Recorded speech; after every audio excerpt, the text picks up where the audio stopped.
Into a Friday edition of the Jordy Culotta back Show. to you, Yes. sir. Welcome back to you. Golly, You man. freaking beach bum. I'm glad to be back. Surprised he came back. It's good to be back. Even though I didn't watch any piece of media that y'all put out.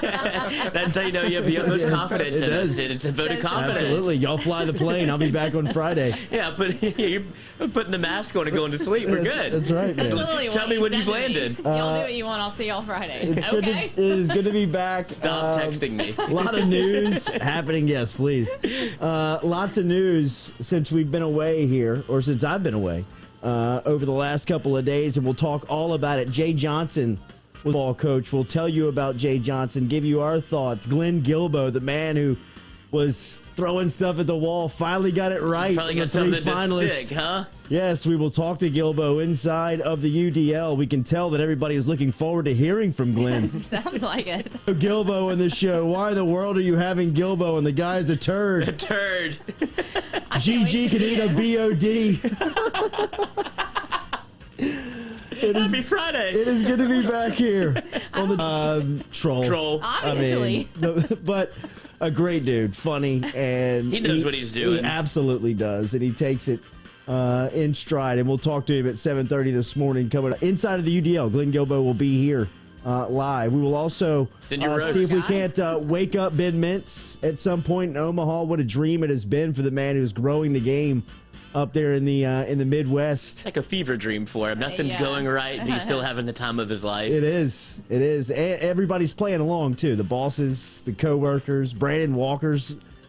His brand is on fire right now with Mississippi. I do feel good. About where y'all are I sitting do right feel now. good. It's exciting. But I'm a Bulldog fan, so I don't get You've ahead seen of the spot myself. before. Don't get ahead of myself. People text me during the game, and at the end of the spot, don't text me right now. I'm not looking at this. You crazy? Yeah, you know what? I was watching Thunder and Lightning, and I forgot how close that team was to winning a championship. And they probably should have. Rafael Palmeiro and Will Clark. They absolutely Studs. should have. So we'll see if Mississippi State can close it out. They'll be going up against Texas here in a semifinal matchup with Vanderbilt and NC State on the other side. Good. I mean, I can't remember watching so much college baseball at this point in the year, especially when LSU's not been alive. Either. I have not. I mean, Ever. I've never. Ever in my life have I... That LSU in the mix, like you said, that's an obvious must-watch if you're an LSU fan. If you're in Right. Omaha, it's like the pinnacle of college sports for if that's your jive. But just to be watching teams that we really don't give a I heck know. about and watching them, it's still been great They're all baseball. so good. They're all so good. So we will talk to Ben Mintz hopefully at some point at 8 o'clock. 8:15, Fletcher Mackel will be here. What the hell are the Pelicans doing? I mean, look around the NBA to everybody taking up on their vacancies. Anybody who had an open spot at the head coaching position are making moves. It looks like the Dallas Mavericks are going to close in and hire Jason Kidd. Rick Carlisle going back to the Indiana Pacers. Didn't they already fire him once before in Indiana, Carlisle? Maybe. Now he's going a good move or a bad move. Who knows? But at least they're making moves. Right. The Pelicans have done nothing. Nothing. The Celtics hire away the Nets' top assistant, and New Orleans with the most attractive recruiting piece has yet to name even finalists. I mean, I know that I've been out of the news wire for the past couple of days, but I haven't seen anything. So it seems like I think she's had 2 interviews with the Blazers. And so it seems like the Pelicans' whole list, which was like Hammond, the Nets assistant, and Kidd. Everybody all off the over list. place. Everybody they're looking at is getting taken up. So we'll see. Well, I mean- maybe they're doing the LSU baseball Scott Woodward, Right. where their exactly coach what is they're still doing. coaching. See, I trust Woodward. I don't trust David Griffin. No, I don't know how you At all. how do you Anyone trust does. David Griffin at this point. I mean, I would say that he is coaching for the franchise's life, or excuse me, the decision that he is making right now is for the franchise's life in New Orleans, and it's also his life in basketball. I mean, I think this is going to be one of the final chances he has. If you can't get it right with Zion Williamson, No way. nobody's going to hire you ever again. And the power that he's been given by Gail Benson and the Pelicans franchise, I mean, he has no excuse. If you cannot get this right, he's swung and missed the previous 2 seasons in Right. New Orleans. If he misses here, he'll be in breaking down basketball. That's where he was. And that's Right. that's where he was. That's right. I mean, his NBA lifeline is running out. If he screws this up, I mean, he's as good as done in the role that he's definitely serving. Is there a chance we're not going to have an NBA team in Louisiana? Yes. mess up this coaching hire. So sad about that. Because, you know, I mean, if Zion's gone next summer, I don't know how in a bottle for a third time. Yeah. I mean, the fact that you have Zion first and foremost is a miracle. And to get him without missing a day of Anthony Davis, you know, I mean, you go from Anthony Davis to Zion Williamson, that'll never happen again. That's like Peyton Manning to Andrew Luck in the Colts. So you get back-to-back superstars like that where you're able to just kind of capitalize off of it. But the big news around here, obviously, is on LSU hiring a baseball coach, and they settle in. Here on the Jordy Culotta Show, we're brought to you by Ghost Chevrolet. Shout out to the boys, Lee Carney, Nick Richard, and the crew over there at GEAUXChevrolet.com. Located in Baton Rouge with a used car lot, Go Express Auto Sales. They can help you with anything that you may be looking for. All the inventory that you're looking at over in Laplace, they can get it to you here in Baton Rouge at Go Express Auto Sales. Check them out online at GEAUXGoChevrolet.com. Our coffee, Majestic, daily brought to you by Majestic Coffee, DeliciousSips.com, and all of our guests that appear via the phone line is brought to you by Metropolitan Health Group. Real doctors, real solutions. Charlie Harvey, Jason Ramazan. Don't forget Ramo's got Mr. Fun's Travel with LSU UCLA coming up here. And our crystal clear water at brought to you by True Blue. TRUBLUE, bottled in Kentwood, where... Is it really? It is, where old Brit lives. We'll get to that later. Free Britney, bro. Free Britney. We are riding for Britney. Free Britney. After I yesterday. think the world is. I mean, they better be. Yeah. Because that is a crime. I think Jamie's in trouble, not the sister He should or the be. father. He should If be. you want to know anything about Jamie Spears, just know that he named his daughter after himself, and he's a Jamie man. Lynn. Amen. Jamie Yeah, I Lynn. know. Amen. Yes, that's Amen. what an ego trip that I is. know, right? Got it coming, bro. Yes. Got it coming, Jamie. Thought you were riding high. Can't you Thought treat you were your gonna daughter like that, dude? skate away with $60 million. No telling how much he spent of it. $250K a month. Get the hell out of here. You out of your mind. Sad. Jay Johnson hired as LSU head baseball coach. Fully transparent off the bat. I don't know anything about Jay Johnson. I don't know enough about him to give you some real hard, heated take on what the hire of Jay Johnson means. All I can tell you is that I do trust Scott Woodward in this process, and I've had more people text me over the last 10 hours of what is Woodward's resume other than Jimbo Fisher and Kim Mulkey. I would say that getting Chris Peterson to leave Boise State to go to Washington, which was probably his first hire as athletics director, has been his best hire. Everybody was knocking on Peterson's door trying to peel him away from Boise State. Now, when he got down to Texas A&M and he had all the money in the world to play with, it's easy to go close a deal on Jimbo Fisher when you got $75 million guaranteed over a decade, right? Buzz Williams, at the time that he hired Texas A&M's head basketball coach, didn't buzz. He was able to close him there. Obviously, we know about the Mulkey deal. We don't know a lot about Jay Johnson, but I think that we do know that Scott Woodward has built up the trust, the resume, and the equity within the sport to make sure that he gets this hire right. And when you just go through the numbers of Jay Johnson, when you do your homework and just kind of study up on who the guy had a lot of success in baseball. He's only been in Arizona and Tucson in 6 seasons. He led the Wildcats to a national championship game his first year there versus Coastal Carolina. And he is pumped out pros. But a West Coast guy and somebody that has recruited the West Coast at a high level that LSU fans aren't with, or at least the ones that are voicing a lot of the feedback right now. Are we frozen? And so when you look at Jay Johnson from just a 30,000 square foot view or 30,000 foot view of the hire, I think that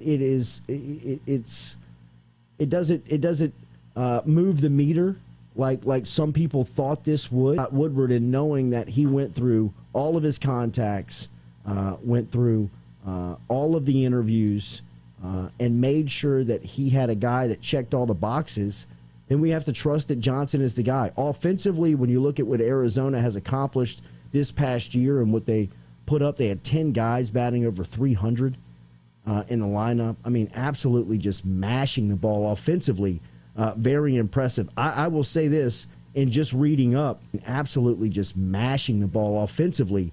very impressive. I will say this, in just reading up on Johnson and finding out just kind of some of how they tick, losing Nate Yeskie is going to be a big hit.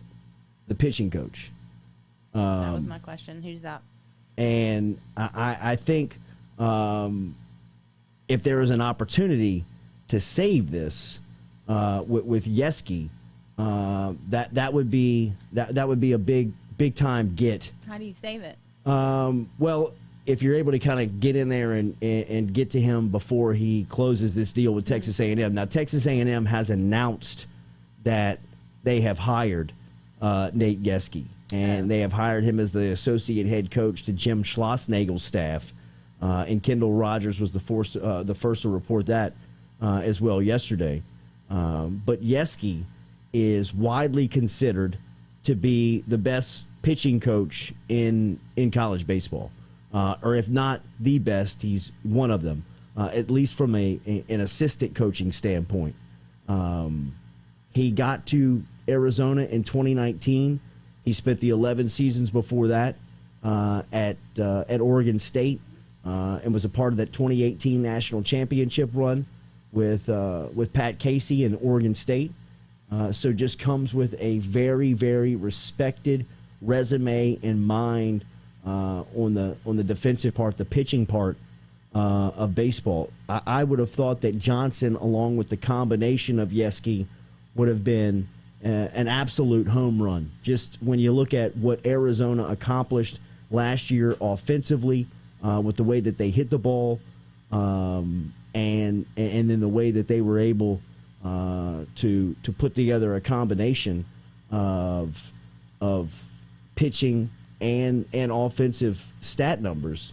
Very impressive group.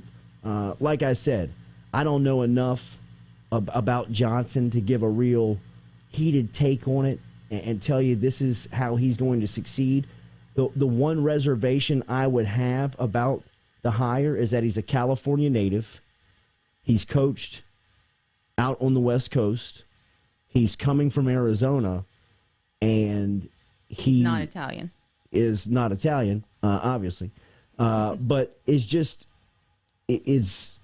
stepping into a totally different geographic, demanding area of baseball. I think that will he be able to recruit the West Coast? Will he be able to bring kids from the West Coast down to South Louisiana and have them buy into the culture so far away from home?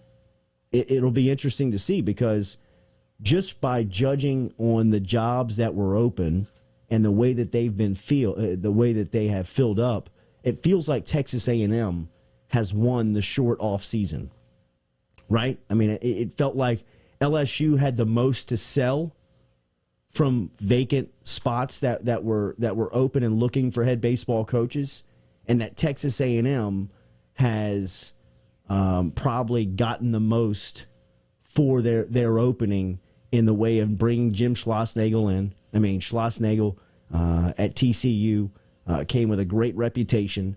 He's got a great reputation within the game.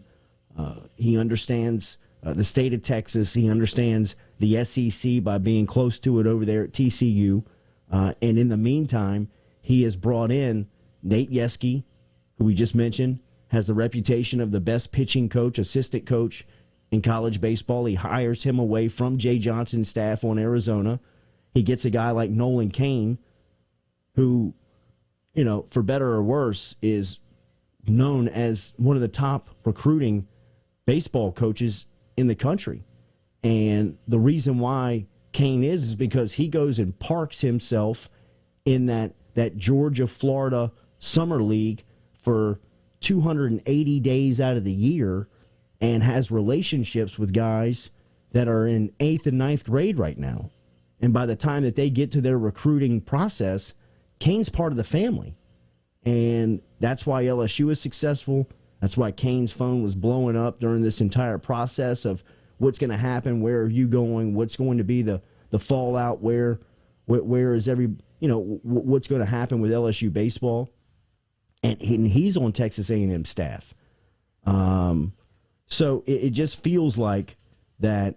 If LSU had the offseason that Texas A&M just had, it'd be an absolute win. It seems like if you prod away what you would call a top 5 recruiter from a rival, and then you get a pitching coach from the staff that your rival just hired, it seems like they absolutely won that transaction by getting Nolan Cain from LSU, and then you get LSU's new hires LSU's new hire, their head coach, you get his pitching coach, who would seem to be the crown jewel of that staff that wasn't the coach. So I think you're spot on. I think Texas A&M absolutely kind of in the shadows has built a little, not only with what they're doing in baseball, but basketball and football. They've built a little power over there. Yeah. Well, and I will say this, that one of the concerns that we have, or at least I have initially when I heard about the hire in being able to recruit the West Coast, is that Jay Johnson's already flipped a top 100 prospect out of the state of California who was initially verbally committed to Arizona. A guy by the name of Mikey Romero, a 2022 shortstop from California, announced on Thursday night on his Twitter account that he had flipped his commitment from Arizona to LSU. It came on the same day that LSU announced the hire of Jay Johnson. I wonder if LSU was he in his top 5? Or was it just strictly I'm following Jay Johnson straight to wherever he goes? This feels very much like it's following the coach. Yeah, a little Mulkey action. Absolutely. And it says Romero tweeted out 9 hours ago, with the news of Coach Jay Johnson leaving Arizona, I've decided to decommit. My family and I have decided to commit to LSU baseball. Couldn't be happier. I can't wait to play for the fan base and a chance to win a national championship. # Go Tigers. So already starting to see some return on investment. Romero? Yeah, how do you spell it? No, how do you spell Go Tigers? He's all in then. He's ready. All right. Surely he knows that much, right? I'm just saying, I didn't know if he was coming from the clouds. Like, I'm following, I don't know where I'm going, but Go Tigers. If you hit it with the G-O, you already got, put yourself in a 0-1 count there. Right. He's legit, too. Yes, I mean, it seems like you'd be lucky to get him on campus. Yeah, Perfect Game has like a way they break down like grades and stuff. And so he's a 10, which is like, oh, I know what a 10 is. MLB draft, elite level college prospect type stuff. Wow. So he's the real deal. So we'll see. What about the contract? Do we know anything about that? Money? 1.5? 1.5 over 4? Yes, I believe that's what the last number was, and we were willing to go as high as apparently some leaks that said $2 million for Vitello. So I don't know if that number got even more inflated when they talked, and we just decided, LSU decided 1.5 is. That's good. Yeah. No, I think that there was a number on this. There was a ceiling that LSU was willing not to negotiate past. Do you think that the Mulkey hire has anything to do with that? Possibly. Yeah. I mean, I think that there is a certain. It's not unlimited. Right. I mean, you can't go out there and pay everyone. But I mean, $1.5 million a year for a baseball coach is a nice salary. It's a nice get. So, I mean, I think that. Got Jay Johnson to pack up.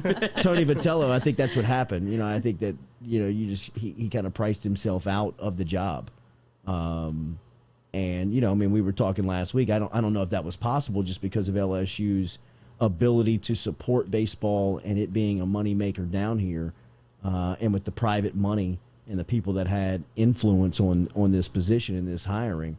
I don't think that there was a number that was really off base, that was really out of touch, you know what I mean? Something now, barring something very, embarrassingly egregious. I think that LSU would have had the opportunity to bring the guy in if it came down to dollars and cents. But I think the number just got too high. I think it has something to do with probably Vitello's coaching style, and he probably rubbed the people that have the checkbook the wrong way, because they're very much still into the passion, respect, integrity of LSU baseball. If it's it's old money. So their LSU baseball is far different than the way baseball is trending today. So they probably would have shelled out that money maybe for a different coach, but I don't think they wanted to shell it out for Vitello just because of his coaching style. I will say this. Arizona's offensive numbers feel very like 1990s LSU Gorilla baseball. Ball. I mean, like, they pound the baseball. I mean, they crush the ball. Even like watching as much Omaha as we have this year, when they got to the tournament, that was the buzz of Omaha, was Arizona's offense. I mean, we were paying attention to Ole Miss over in Tucson during the super regional weekend, and you saw that off. I mean, they were just explosive. 1 through 9 hitting over 300. That's incredible. That's a hell of a stat. It's incredible. I mean, that is an amazing stat to have all 9 guys batting over 300 in the lineup. So I mean, if that can come over and translate, if you can get that type of offensive production, think about some of the cries and some of the pushback that LSU fans have really announced over the last couple of years, and that's been timely hitting, the inability to manufacture runs, the inability to get the big hit at the right time, and these offensive numbers give you a chance at least to be successful offensively, which LSU has struggled in. To be consistent over the last 5-6 years. And I think it helps fill in like the ancillary parts of the lineup, because Dylan Cruz and Trey Morgan can't get much better, in terms of hitting. They're going to bat over 300, over 350. This helps with your Malazzos and your end of the order guys, where it's like if you can bump them up from 200 to 285, right, that changes the team drastically, because they don't have to worry about the bottom of your lineup just being 3 straight outs. Yeah, Thompson being able to field the same way he does now and then getting to the close to 300 would be an absolute game changer. Yeah, beautiful. The man is here. The heel of the state of Louisiana. Boo this man. Hang right there. Stay right there. Don't walk in that camera angle just yet. We'll be right back. We'll have more of the Jordy Culotta Show, daily presented by Go Chevrolet, GEAUX, Chevrolet.com. Go Chevrolet. Find them online. Find them in Laplace. Find them down in Baton Rouge here with the used car lot at Go Express Auto Sales. We will talk to Glenn Guilbeau next here on the Jordy Culotta Show. The man had it right on the finalist. One of the 3 names that he gave you 48 hours ago was hired yesterday, Jay Johnson from Arizona. We will get his thoughts next here on the Jordy Culotta Show. I said that name. Are you self-employed? Then you need to learn about Angel Oak's Home Loans Bank Statement program that they're offering, which makes you eligible as a self-employed borrower to purchase or refinance a home without requiring a tax return. If you want to learn more, get in touch with me. Email me, jordy@jordyculottashow.com, to learn about the bank statement loan program offered by Angel Oak. jordy@jordyculottashow.com to learn more.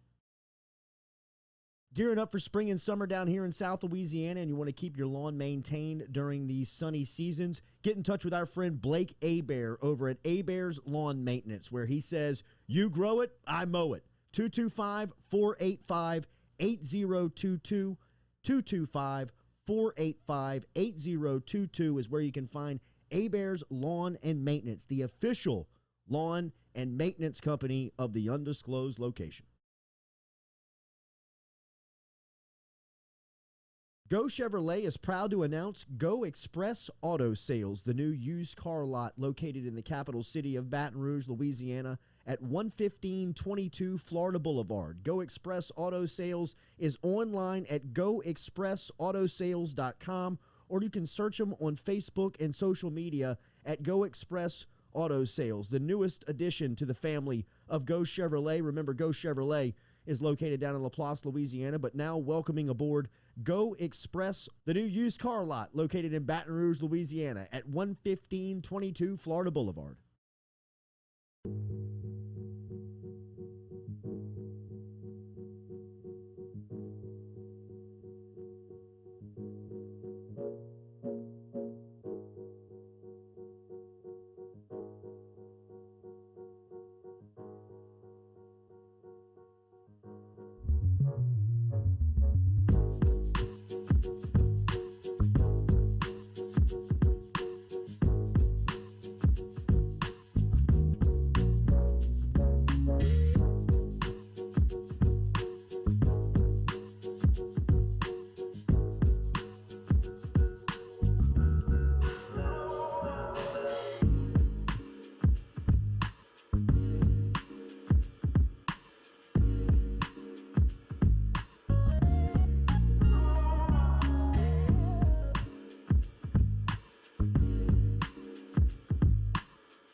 Obviously,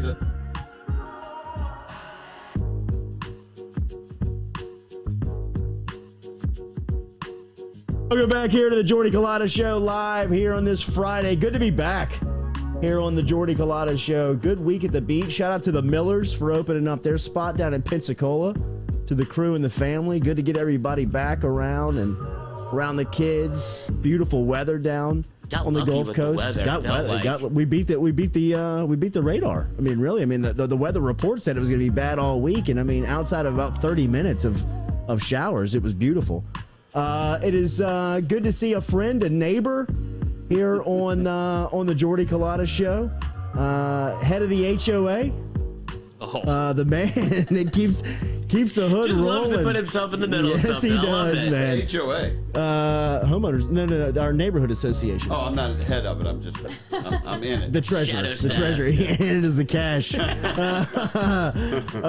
Guilbeau, who has covered, obviously, LSU sports for so long, has been a friend and a mentor to me as I've been coming up, and is now joining us here on this Friday edition of the Jordy Culotta Show. After news breaks of Jay Johnson being hired as the guy. You had the names on Saturday, sir. This was tough information to crack over the last 2 weeks. Scott Woodward and the crew have changed the policy over there at the athletic administration. No more leaks, it seems like. Well, Good for thank you. God there's still a few more leaks. Ed got them all, right? But no, there's so many people that have a strong interest and that are involved in baseball. Yeah. That's kind of what led to that. You know, there's so many former players that live in Baton Rouge and have a heavy interest, and along with a lot of other LSU people. So it was a big hire. You know, LSU baseball it's not like it is anywhere else. Yeah. What's your early return on it? Well, I think Jay Johnson could be a good coach. I think they passed on some coaches who are older, but better and more qualified, namely Mike Bianco and Jim Schlossnagle. They could have had Jim Schlossnagle. And they possibly could have had Dan McDonnell from Louisville, but they didn't really show interest in Schlossnagle. I think those were mistakes. Schlossnagle would have taken the job. Bianco would have taken the job. But Jay Johnson is a good 10 to 6 years younger than those guys. I think that's what Scott Woodward's banking on, and his potential. He has shown great potential. Omaha, his first year at Arizona with somebody else's players, but still he got them there through Lafayette and through Starkville. And then Omaha this past year. And he knows what it's like to win under the pressure at a place that's used to winning, because Arizona won it all in 2012, 4 years before he got there. So he's going to have a similar thing here. 44 years old for Jay Johnson is his age coming in. You mentioned the Bianco stuff. What happened there? Because it seemed like for a while in this town, and obviously Baton Rouge is built on gossip and everybody trying to stay in the know, was that it seemed like that was a done deal. You're claiming that he was not offered the job. What did you hear on it? He was not offered the job. I mean, and I never wrote that he was going to get the job. I did write in a column that he should get the job, and that he was the lead candidate. Though, you know, I think what I know now is I think Woodward always kind of had Jay Johnson as the lead candidate, but he was keeping that to himself. And there's a lot of people around the program that, and this happens in the other sports too, they're giving you information off the record, and really they're kind of giving you what they want to happen. You know, so that happens. So there was a lot of people that wanted Mike to be the coach, a lot of former players, Skip, obviously, and some other people. But, you know, Woodward was not as interested in him as Jay Johnson. I think, you know, you can find a chink in everyone's armor of the candidates other than Corbin. And, you know, Bianco's chink is he didn't get to Omaha enough times after getting to so many super regionals. But I think his knowledge of the SEC, how competitive he was in getting to those super regionals with Mississippi State right next door. Ole Miss has probably the worst scholarship situation in the SEC, or one of them. They don't have the advantages that Mississippi State has, that LSU has, and Mike was able to win pretty big with that. So I think if he came to LSU, he could have won bigger, much like Maneri went to Omaha once at Notre Dame, came to LSU, won much bigger. But, you know, Jay could do it too. Do you think Corbin would have left Vanderbilt? No. No. What I'm told, he was not interested in leaving. he listened to Texas too several years ago, didn't go. And he just doesn't want to leave Vanderbilt. I mean, Vanderbilt is a great situation. They have some excellent scholarship advantages from being a private school that other SEC schools don't have. He's kind of the king at Vanderbilt. I think Scott Woodward thought if he gave him a great offer and could appeal to him, but I don't know how far it got there. And who knows if Corbin would have been eliminated the other night, maybe Woodward would have more of a chance to talk to him. But, in the end, I just don't think he was interested. I asked Tom Hart this last week, and you may have spoken to more people nationally throughout the week to get an idea on this. But I asked him, is LSU, are they the old guy at the bar wearing the letter jacket that think they're hot? You know what I mean? What was the... Back in my day. What was the feeling of this job being open? Was it the most powerful position in college baseball? Well, I think they're not the old guy at the bar. I mean, they were in the National Championship Series just 4 years ago. But I know what you're saying. But when Skip hired Maneri, it was 2006. And he was they were only 6 years removed from a national championship and had been to Omaha in 03 and 04. And Skip couldn't get that big name. Mm-hmm. He talked to the South Carolina coach and kind of went back to Maneri. Was that Ray Tanner?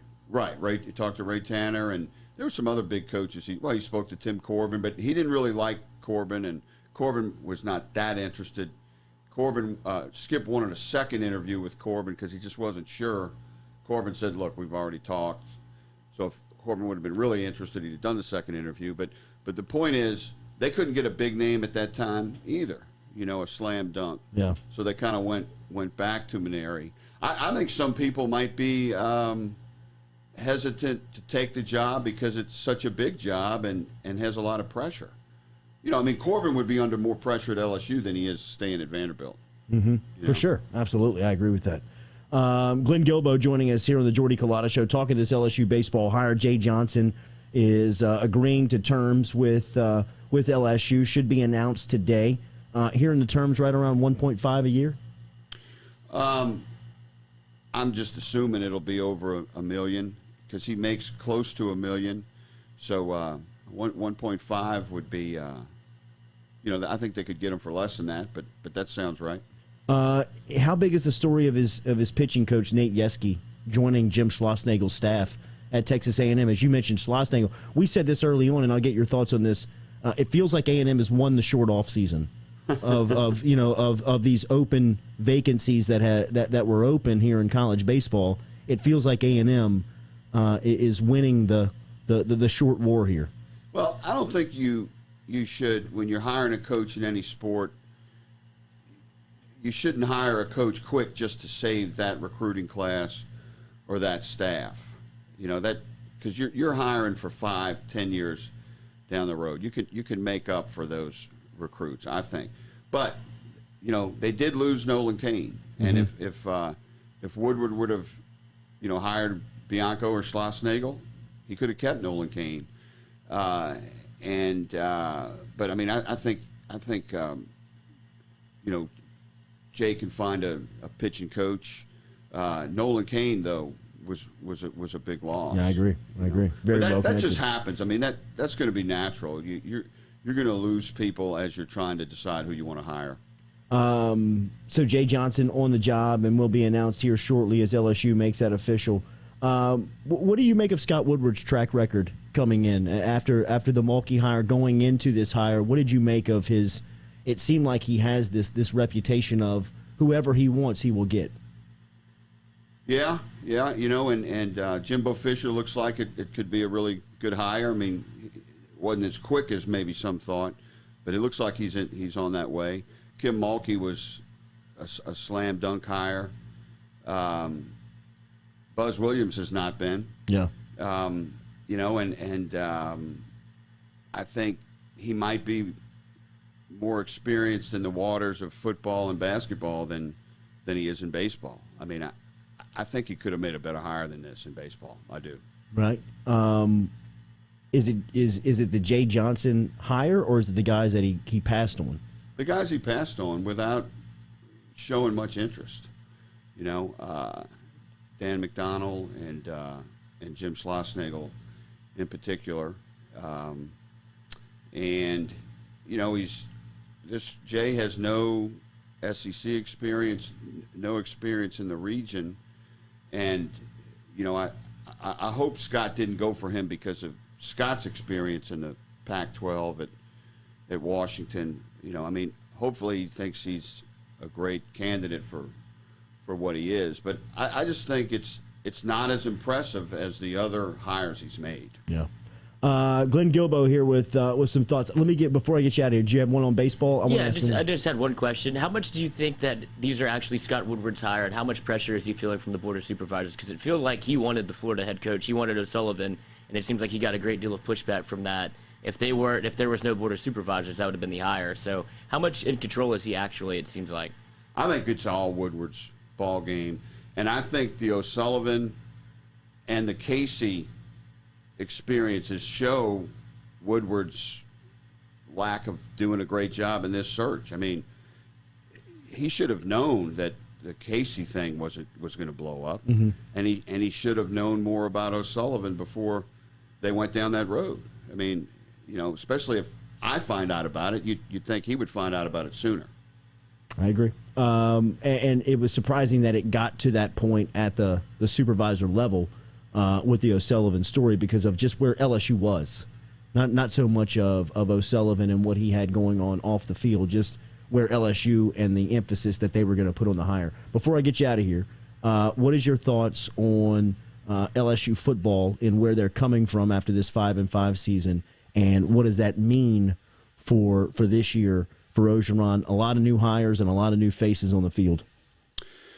Well, they return a lot of experience, so I think they're going to be a better team. And, everybody had COVID, but it seemed to hurt LSU more than others. So I think they're going to be back in that 10-11 win area. I still have a lot of question marks about the hires, Durante Jones and Pete's.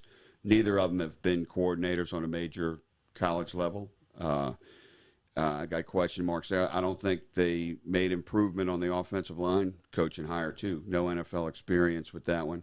And Coach O really liked the NFL experience of his previous O-line coach. But, there's still some good coaches on that staff, and there's a lot of talent in the program. I don't think they're going to be a national championship contender this year, but I think they're going to be back in the mix. Close. Good to see you, my friend. All right, neighbor. Good to see you. Yes, indeed. Thank you. And HOA has some business we got to talk to you about your lifestyle. Cut the check. Glenn Guilbeau here at LSU Beat Tweet is where you can find him on Twitter. When we come back, we'll close out hour one here of the Jordy Culotta Show, presented daily by Go Chevrolet.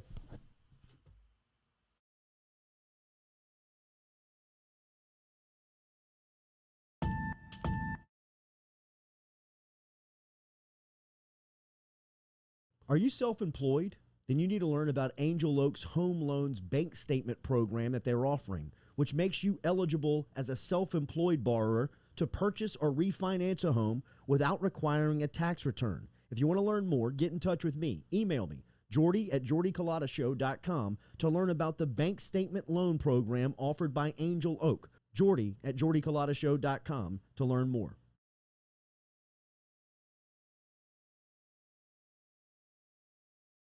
Gearing up for spring and summer down here in South Louisiana, and you want to keep your lawn maintained during these sunny seasons, get in touch with our friend Blake Abear over at Abear's Lawn Maintenance, where he says, you grow it, I mow it. 225-485-8022. 225-485-8022 is where you can find Abear's Lawn and Maintenance, the official lawn and maintenance company of the undisclosed location. Go Chevrolet is proud to announce Go Express Auto Sales, the new used car lot located in the capital city of Baton Rouge, Louisiana, at 11522 Florida Boulevard. Go Express Auto Sales is online at goexpressautosales.com, or you can search them on Facebook and social media at Go Express Auto Sales, the newest addition to the family of Go Chevrolet. Remember, Go Chevrolet is located down in LaPlace, Louisiana, but now welcoming aboard Go Express, the new used car lot located in Baton Rouge, Louisiana at 11522 Florida Boulevard.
Welcome back here to the Jordy Culotta Show after the highly popular and much in demand segment of Glenn Guilbeau joining us here. We'll turn that into a weekly here Daily. on the Jordy Culotta Show. I think we have a co-host. My God.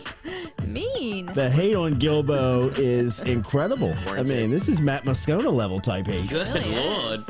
Who knew? I didn't know. Y'all knew. I didn't know. Guilbeau here as talking about the Jay Johnson hire, giving his Now the feedback. AC wants to come back on. Didn't want to stick around for It was Guilbeau. like burning up in here Felt while like- he was in here. Didn't want to cool off the devil. Yeah, Right. he brought the heat with him. No air for you. I mean, Jordy offered him coffee. I didn't have any made. He's like, yeah, I'd love some coffee. Nope. Psych. no Psych. coffee. Ain't got no, Get out of ain't here, no coffee, Guilbeau. Glenn. This isn't a coffee interview. Oh, look, there's a coffee maker. was Yeah, you want weird. coffee? Yeah, I'd love That's some. weird. Sorry, Glenn, we don't have any. Vinny, It's a get the hell prop. out. Yeah. Thank you, Majestic. It's like your pen. Good stuff for Guilbeau. I mean, like the text coming in. Anonymous listener, I hate Guilbeau. Guy doesn't even watch LSU play and is commenting on jobs guys have done across the country. F right off. I mean, this is a well-respected man that's texting that in on his way to his job, Drinking his coffee. paying his mortgage, paying for his kids' tuition. Right at the kids in the car. Guilbeau, man. Brandon Good said Lord. he'll drop this show if he's a regular. Y'all don't Wow. go. Y'all don't leave Whoa. us for that. All right, lock the Easy. door. on. Lock the door. I told you. I tried to Easy. tell you Hey, you gotta yesterday. mix it up Easy. sometimes. You can't love everybody. So I funny. think Guilbeau loves living in that area. He does. This would make him. Nothing would make him happier. He It takes does. a certain thick skin to be able to live the troll life, and he has Must, been under yeah. the bridge for a long, long time. He will have that grin reading those comments. Yes. Wow, it's working. I'm stirring the pot. That's right. So Jay Johnson hired as LSU's head baseball coach. Talking a little bit about it with Glenn Guilbeau there. And as we said to start off the show, look, we don't and won't claim to. Hunt Palmer will be here on Tuesday, and we look forward to always talking to Hunt about baseball stuff. He'll have much more insight on, kind of the overall perspective and the feeling of a guy like Johnson, just because of his influence on the game and kind of his knowledge of the game. It seems like Johnson has had a lot of success at Texas A&M. When you just look at the numbers, he's been there 6 years. He's led them to a pair of CWS appearances. He went to the finals his first year there. That was the Coastal Carolina team that was able to win their first national championship against Arizona. We told you about his pitching coach, Nate Yeskie, taking the Texas A&M job. How big of an issue is that? How big of a deal is that? How many more guys out there from a selection standpoint? I've heard Rob Childress's name as a potential candidate to come to LSU as a pitching coach alongside Johnson. That would make a lot of sense.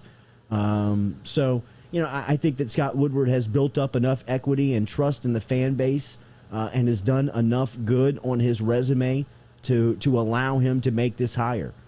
Geographically, it does not make sense. I agree with Glenn on that, but maybe Scott sees something and understands something that we don't right now. And Johnson being able to get people to this part of the country. We already told you Mikey Romero, one of the top shortstops of the class of 2022, flipped his verbal commitment as soon as Johnson took the job. I mean, as soon as it became official yesterday, about 10 minutes later, Romero tweeted out he was out on Arizona and in at LSU. So, I mean, first things that you see is that's pretty positive. That's pretty solid. To get a top 100 player like that. I mean, Noah was giving some of the kids stats. I mean, he seems like an instant impact day one game changer. I don't know if you get him on campus with the way that the Major League Baseball draft is set up and the way that it affects the college game. But, I mean, this is some of the concerns you have. Those are questions already being answered on whether or not he can recruit the area and get those types of kids to Baton Rouge. It's already happening. I will allow Jay Johnson the grace period and Scott Woodward the trust of bringing in his guy to run what, ultimately is thought of as a 1, 2, 3 top 3 job in college baseball. I think that everybody has their opinion of this job in this hire. Ours transparently is that we don't know enough about Jay Johnson to tell you whether or not it's a really solid or good hire. I can look at the numbers and tell you what he's done and what he's accomplished. I mean, Arizona's offensive numbers jumps off. I mean, if you just got their numbers of the candidates, looking at you on paper, I would say that the offense of Arizona really is impressive. To have 9 guys batting over 300 and to have a batting average and the number that they have offensively, as a program, is really impressive. So, I think there are holes that you can poke in every hire here. But Jay Johnson being the guy, there is going to be a lot of feedback, and some of that's going to be pushback. But we're going to ride with Woody on this. We're going to ride with Scott Woodward and trust him in making the best decision for LSU baseball. I guarantee you that he understood the weight and the scope of this hire. So I don't think that he's going out there for an experiment to see if something works. This is obviously the best guy that he thought for the job. And I think that Scott Woodward has developed enough chemistry with the fan base and enough trust with the fan base to be allowed that opportunity. Obviously, I'm sorry. I think Vitello would have been the biggest splash hire you could have made for the fan base and what everybody would have thought. You would trust him coming in because his recruiting prowess, his knowledge of the SEC, and what kind of it seemed like he was the popular vote. His good but looks. I don't think the book is out on Jay Johnson yet, and his good looks. I don't think the book is out on Jay Johnson yet, just because once he fills out his staff, I feel like people will start to be more opinionated. Agreed. Right now, it's a very solid LSU baseball is LSU baseball hire. You plucked away a top 5 coach in the country that was just in Omaha. Like any other fan base would be ecstatic. And look, our passion for Tony Vitello was that he feels like us.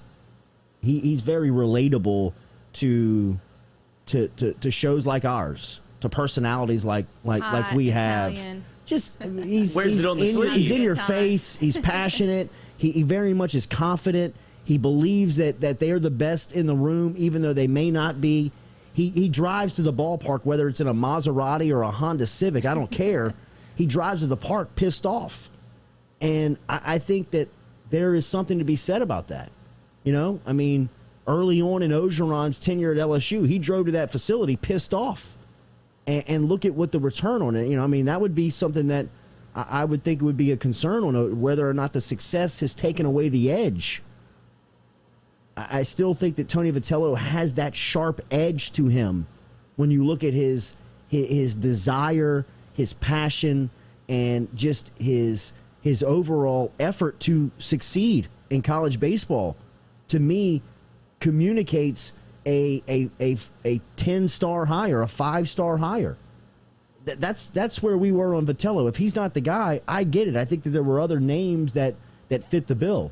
Woodward thinks Jay Johnson's it. I trust Woodward enough to say, all right, let's ride, man. So are there going to be a ton more changes on the staff? Yes, I think it's going to be a total overhaul. I mean, I think, Alan Dunn will be out. I think, obviously Nolan Cain is moving on. Eddie Smith is taking over his new gig. So it'll be a bunch of new faces. And when you bring in a head coach, it'll depend on how much influence he wants of his people on the staff. I mean, some guys come in and change the whole medical staff, training staff, everything that goes in to a program. Now, it's very, in my opinion, not ideal to do that because a lot of those people have been around the community, the program, the university for a while, so they give you lifeline to just, being able to help you out. Hey, where should I eat? You know what I mean? Where should I miss traffic? What are some of the back roads I can take? And he has none of that coming into zero. LSU. Everybody's gone. Zero. So there's a lot of job insecurity right now. People are probably scrambling, wondering. Yeah. I mean, I think that there's some uneasy feelings around LSU baseball right now, and just what does the future hold for certain positions and certain people. Well, not only that, but there's positions you absolutely just have to fill, like you just named off. You have to have a hitting coach because you don't have one, and you have to have a recruiting coordinator because LSU just lost one. So there's roles he has to fill. Pitching coach, I would imagine, would be out. Like, I don't think Alan Dunn's coming back. He's not fired yet. He's not going anywhere. He hasn't taken a job anywhere. But I don't think that that's somebody that Jay Johnson looks at and wants to keep. So he's going to go in there, and it's going to be a complete rebrand in terms of the coaching staff. He's going to bring in all of his own guys, and we're going to see what he turns LSU baseball into. He's got a blank slate. Yeah, I mean, I agree. I think this is his program now. It's his job. So we'll see. We'll see what the future holds. But like I said, I think that we are trusting in Scott Woodward to make the best move for LSU baseball. And if he believes Jay Johnson's the guy or the guy that he could get at this point, then this is the guy that LSU rides with. Daily, we are brought to you by Edward Jones. Remember, we are brought to you by Edward Jones Financial Services over there with Daniel Newman. He's out in Central, located across from Stabs in the parking lot out there in Central Louisiana. Check him out over on online, or just email him, daniel.newman@edwardjones.com, daniel.newman@edwardjones.com, as you can get in touch with Daniel Newman there, and he can help you out with all of your financial questions. If you've got concerns about your 401k, your Social Security, any investments that you may be thinking about, let Daniel Newman help you out over at Edward Jones. He's been tremendous for us in rolling over our 401k over to him, and been very easy to work with, answering questions, and has been just tremendous. Daniel.Newman@edwardjones.com is how you find him, and get in touch with him through email, and he'll help you out today, especially if you're working in the plant industry, Dow, Exxon, any of those, BASF. He's got great expertise in those fields, in that industry, and he can help you out. Daniel.Newman@edwardjones.com. LSU basketball has seen some turnover over the last couple of days on their roster, with a couple of guys heading into the transfer portal. We'll tell you what we think that means for the future of the Tigers, along with we've got to I don't think that Ben Mintz is up yet in Omaha. He was up late last night. Yes. I just looked at his Twitter. He was up he stayed the whole time in Omaha for that rain delay game, and he was trying to bring some little energy to the Twitter. So he was citing Stu Feiner, who is an absolute crackhead. So I'm sure he was trying to find something deep down to keep that thing interesting. So I don't know how much we'll keep up with Mintz, and then we'll talk to Fletcher Mackel at 8:15 this morning. Mackel will be here talking about what's happening with the New Orleans Pelicans. I mean, you look around the NBA into some of these jobs that are being filled, as Dallas looks like they're going to land on Jason Kidd. Boston was able to hire away the Brooklyn Nets top assistant.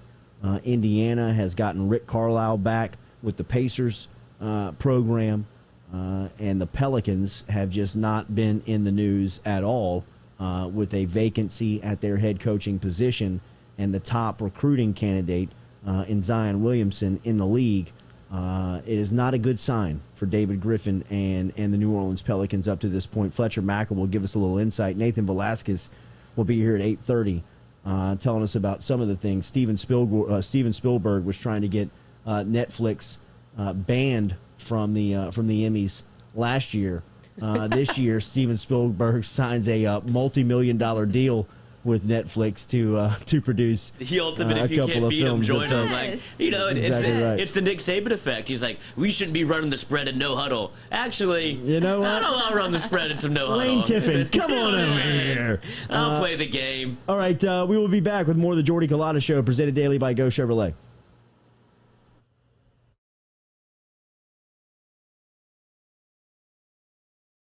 Are you self-employed?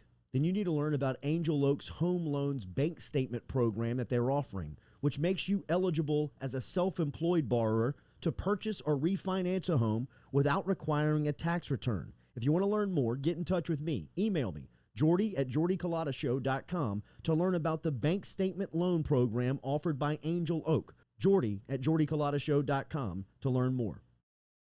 Gearing up for spring and summer down here in South Louisiana, and you want to keep your lawn maintained during these sunny seasons, get in touch with our friend Blake Abear over at Abear's Lawn Maintenance, where he says, you grow it, I mow it.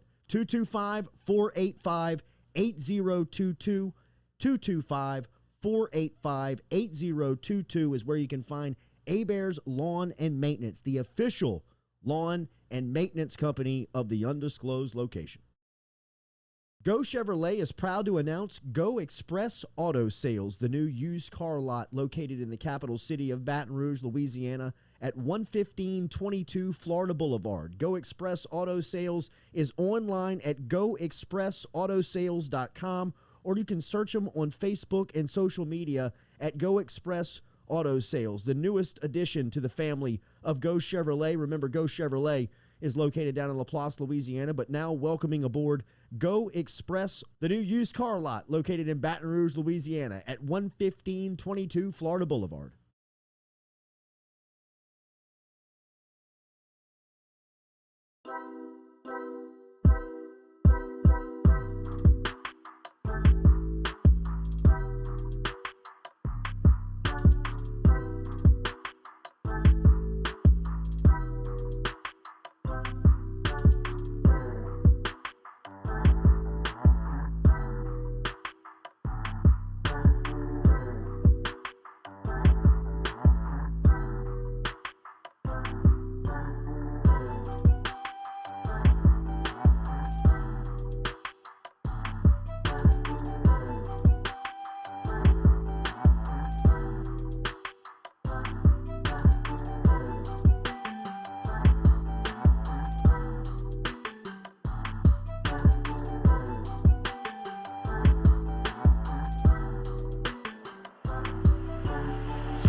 Yeah. Welcome back here to the Jordy Culotta Show live on this Friday. We're going to shoot it up for Harper's $250 giveaway. Like, shoot it up. Harper's haberdashery. Hold on. Yeah, you got to watch your lingo around it every now and again. Might cost you a sponsor. We live. Good stuff. Hour number one. Jay Johnson hired as LSU's head baseball coach. Hired away from Arizona. Gave our thoughts. Glenn Guilbeau, the fan favorite, was here at 7:30 this morning. He'll be back. Remember, everything is podcasted here by RMB Builders, Rhett Bourgeois and his crew over at rmb-builders.com. And we've got an opening there for another sponsorship, which our podcast is doing tremendous numbers right now, getting about 1,000 downloads a day. I think the B team might have hurt those numbers just That's a all touch. right. That's all right. That's all right. I think we fooled some people, and we got that first show popped. What the hell is this? But the numbers have been. Again, thank you so much for the support and for all of you being there and finding us and telling people about what's going on We appreciate you supporting our sponsors like RMB, Rhett Bourgeois, and his construction company. If you need anything done around the house, like a remodel job or just a handyman job, or if you need an overhaul, like a total reconstruction or commercial work, RMB can help you with Rhett Bourgeois and his crew. And we also have an available sponsorship there with the podcast, with what Rhett brings back to us every day. So remember, if you have some advertising needs, let the Jordy Culotta Show be one of your options. And if you want to hear about how we can get you those options of jumping aboard and aligning with us, simply email Katie at jordyculotta.show.com, Katie at jordyculotta.show.com, and we will get in touch with you and hopefully set up a business working relationship like we have with so many tremendous sponsors here on our show, and so grateful for it. So please make sure and let them know that you hear it on the Jordy Culotta Show. If you use their services, we appreciate you doing that and being with us. And our podcast is brought to you by RMB Construction. I mean, thousands of downloads a day multiplied by 2 because you have 2 ears, so almost 2,000 downloads a day. So if you don't want to get into that area, I don't understand why you wouldn't. Look at this guy. I mean, 2,000 people listening. Thomas Willie says, looking at Arizona's hitting stats, they had 5 guys hitting over 340 and 4 with over 55 ribbies. Arizona did have great offensive stats, Shannon Croton says, but they didn't play in the SEC. I think there is a little bit of that, but when you look at those baseball numbers, I don't know if it 340 translates. I mean, that translates, man. I think all 9 batters batting over 300 translates.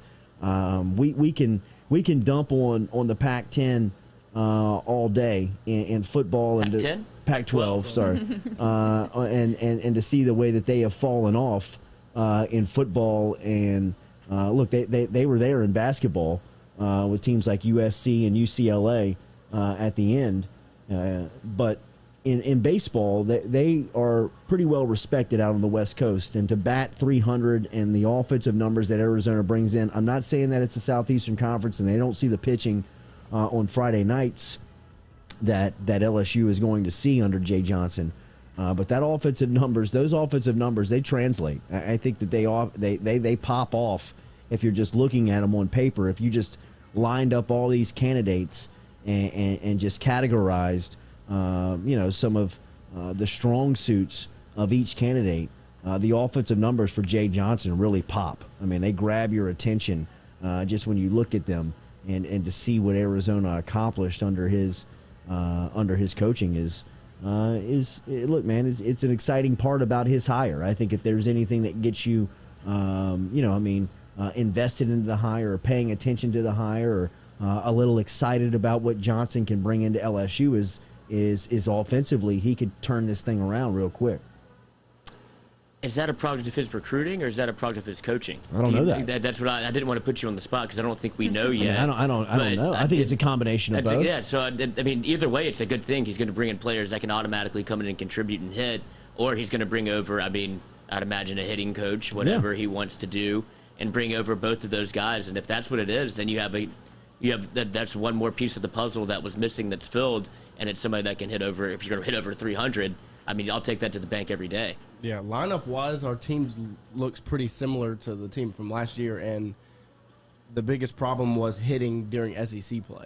We hit great outside of SEC play, midweek games before we got into it, and then even in Eugene when we're playing non-SEC teams. So if he can kind of translate some of that and we can hit during SEC play, then we're sitting pretty. Yeah. And if you bring in the shortstop, do you move Thompson over to second, and then that kind of fills that? I mean, Thompson has a cannon, so he might be more suited to play shortstop, but I think both those cats are going to be vying if he comes. Or maybe him to third and Doty to second. Yes, but I just know that was a bunch of conversation after DiGiacomo got hurt. It was who's going to play second. Right. Whenever we moved Doty to center field, move Bianco to center field. It was that was a hard role to fill. So now you have almost a plug and play, however you want to slice it.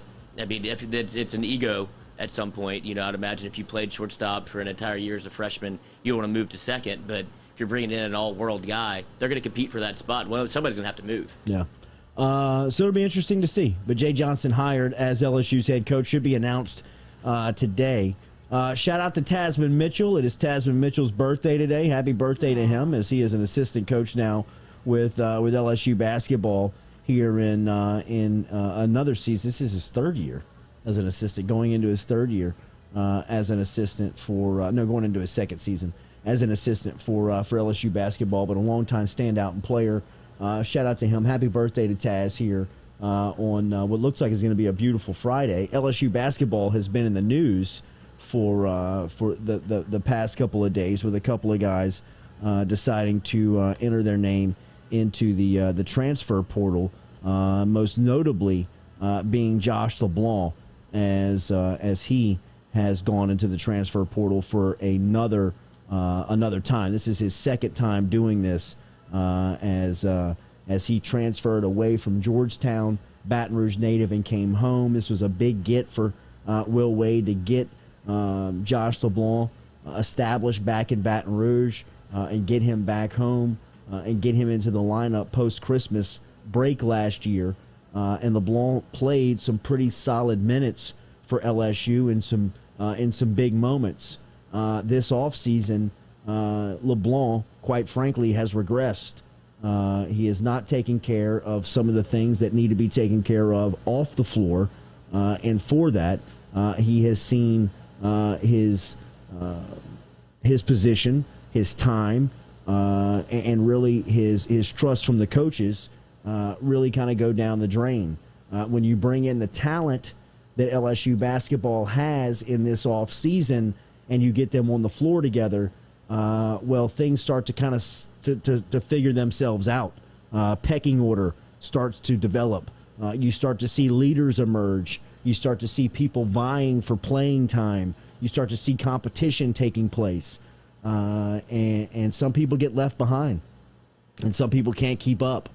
And some people find excuses on why what is happening around them and doesn't just face it head on and say, hey, look, man, if you take care of your business and you are responsible off the floor and you're working hard on the floor, then you can give yourself an opportunity to play, especially when the competition around you is doing that every single day, right? I mean, if you take a couple of days off, or if you're not as invested as your competitors are, well, you're going to get left behind. And quite frankly, I think that's what happened with Josh LeBlanc. I think he sees that practice floor. He sees that practice arena. He sees those pickup games that are happening. He's playing in those pickup games that are going on, and he realizes, I don't know how many minutes there are for me on this team if LSU basketball is fully healthy.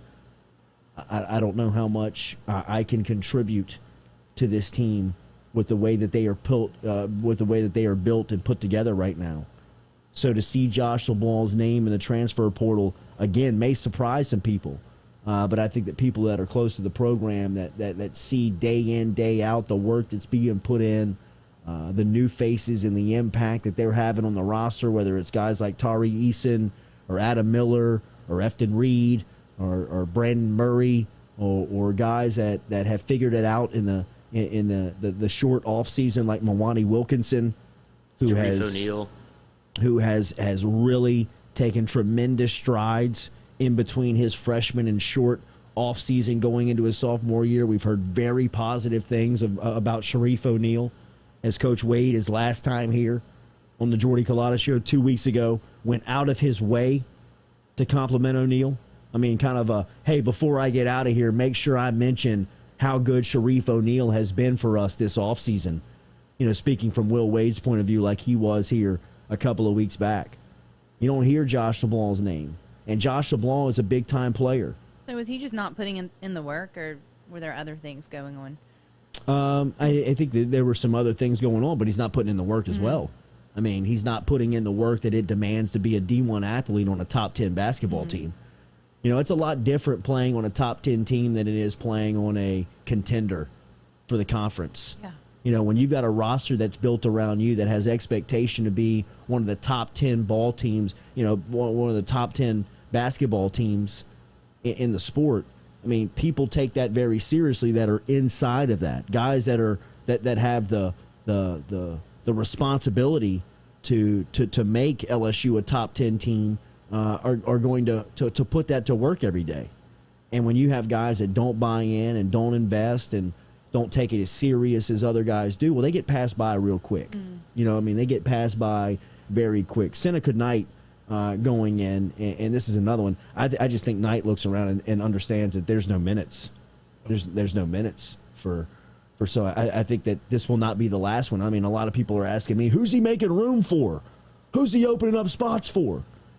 Is he going to get the kid out of UMass? Is Darius Days coming back? We'll find out about Days next week. I think that there would be some positive news there. I don't know that securely yet to say it, but I feel like things are trending in the direction where Darius Days is going to make a positive announcement for LSU here coming up at some point over the next couple of days. So those moves are not being orchestrated by Wade to open up spots for anybody. I think that the people that are behind those decisions are the players that understand, hey, if I want to play, I got to go somewhere else. And I don't think that those are the last two. I think that there are other people on that roster that see, hey, I'm out of place. I'm not good enough to be on a top 10 team. I'm not good enough to get minutes on a top 10 team. Some people may just say, hey, look, I'm good with being the 13th, 14th, 15th guy. And will collect my ring if you guys are able to get it on the floor. And I'll make you a good practice team and be a good practice player every day and hope to improve the team. And there are spots available for guys like that. But when you don't understand your role, when you're not as eager to get your role taken care of, and you're not as bought in as other players on a really good team, you get passed up. And that's just, that's competition. Yeah, they got to do what's best for themselves. Absolutely. And when you look at it from LeBlanc's perspective, you've got Tari Eason, who was the freshman of the year in his conference at Cincinnati, and Will Wade said he's 3 times better than he thought, which means he's legit.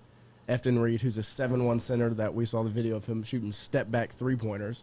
Sharif O'Neal knows he's NBA or bust. Like, if you're Shaq's son and you don't make the league, he's going to get – you can't be a great college player if you're Shaq's son.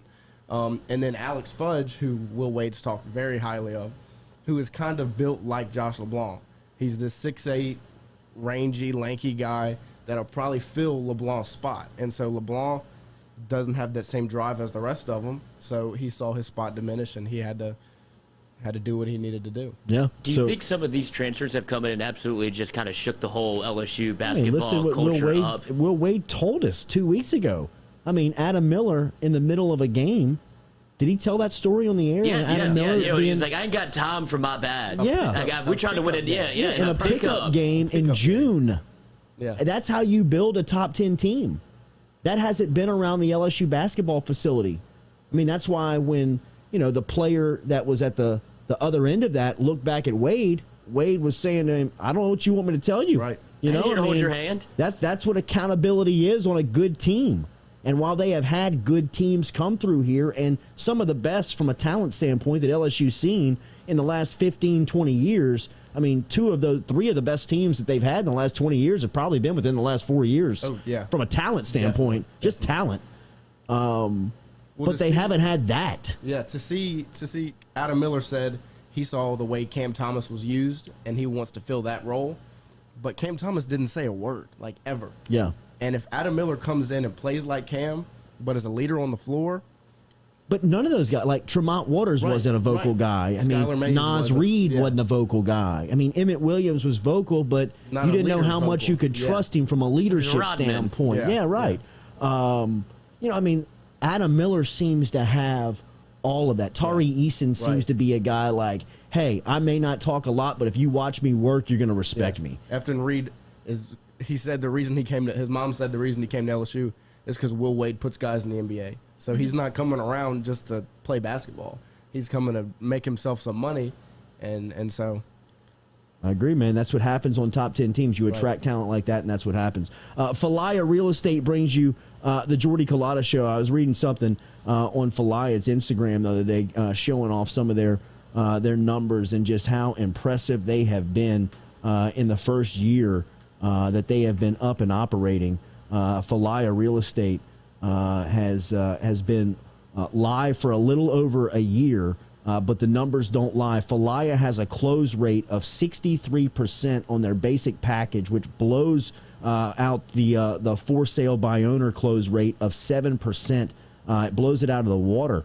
You need to be contacting Falaya before you sell. They have a powerful platform and a listing package to fit all of your needs. If you want to, visit falaya.com today to find out how they can help you, or you can find them on Instagram. You can find them on any social media and get in touch with Barrett Blondo there. There are so many success stories like Kathy Guff, who emailed to Barrett the other day saying that Barrett provided a reasonable but thorough real estate service. He responded to all requests and questions professionally and helped guide us through the process of selling our house from start to finish. We've saved thousands of dollars using Falaya, and I would wholeheartedly recommend Barrett Blondo of Falaya Real Estate. That is a successful and very happy customer, Kathy Guff, talking about her Falaya Real Estate experience with Barrett Blondo and the crew over there at Falaya. If you want a success story like that, find out for yourself by getting in touch with Falaya Real Estate online at falaya.com, or download the app today inside your Apple and Google stores over there inside of your app store. Falaya Real Estate bringing you the Jordy Culotta Show. When we come back, we'll talk to Fletcher Mackel. New Orleans Pelicans have the 10th overall pick in the draft. That was determined earlier this week when the NBA draft lottery went into Florida coming up. Went into play. David Griffin is general managing for his life in basketball, as well as the franchise life in the NBA. We will ask Fletcher Mackel is tied into anybody in the New Orleans area next year on the Jordy Culotta Show.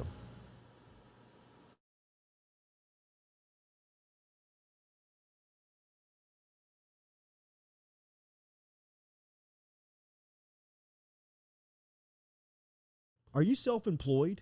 Then you need to learn about Angel Oak's Home Loans Bank Statement program that they're offering, which makes you eligible as a self-employed borrower to purchase or refinance a home without requiring a tax return. If you want to learn more, get in touch with me. Email me, jordy@jordyculotta.show.com, to learn about the bank statement loan program offered by Angel Oak. jordy@jordyculotta.show.com to learn more.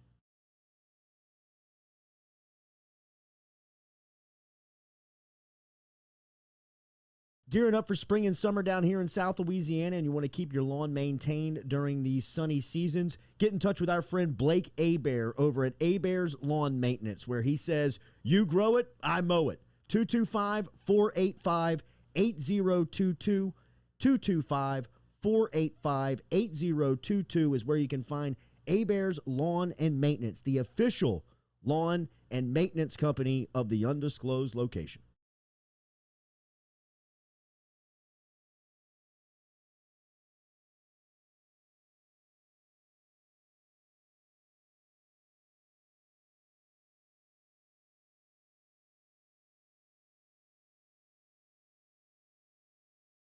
Well, folks, it's time to kick it old school, so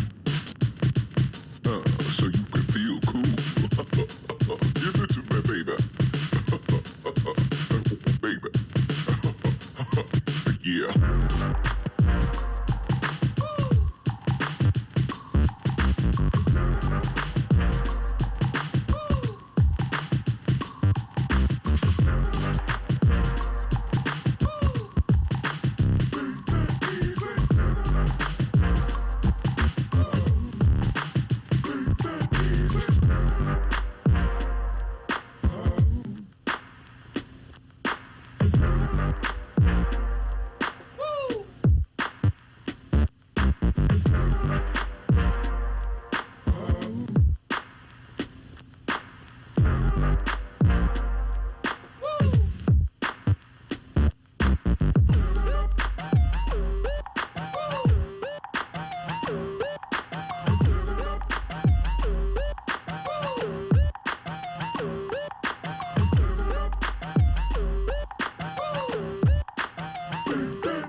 Welcome back here to the Jordy Culotta Show live on this Friday edition, as we were talking a lot of LSU Baseball's hire of Jay Johnson. Football guy. What will the New Orleans Pelicans do next?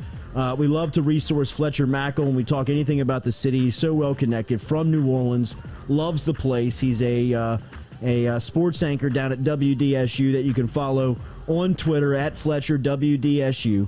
AP Press Louisiana Sportscaster of the Year, last time recognized in 19, but a 3-time winner, and joining us here on the Jordy Culotta Show. Good morning, Fletch. How are you, man?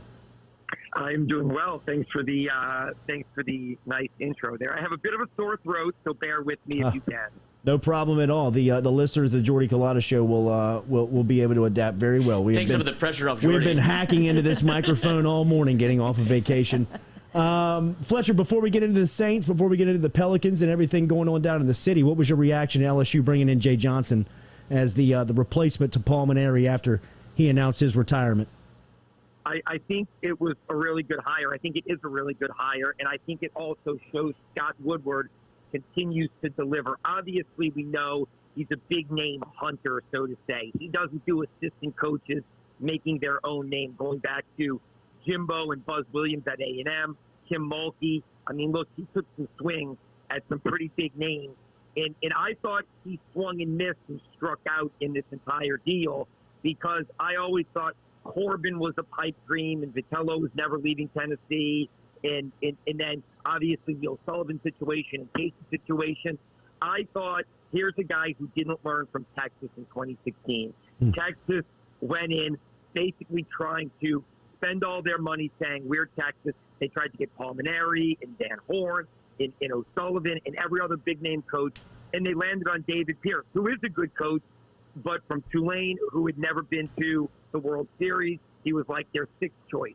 I thought they're going to get Godwin or they're going to get Link Jarrett, because they're going to strike out on every sitting head coach.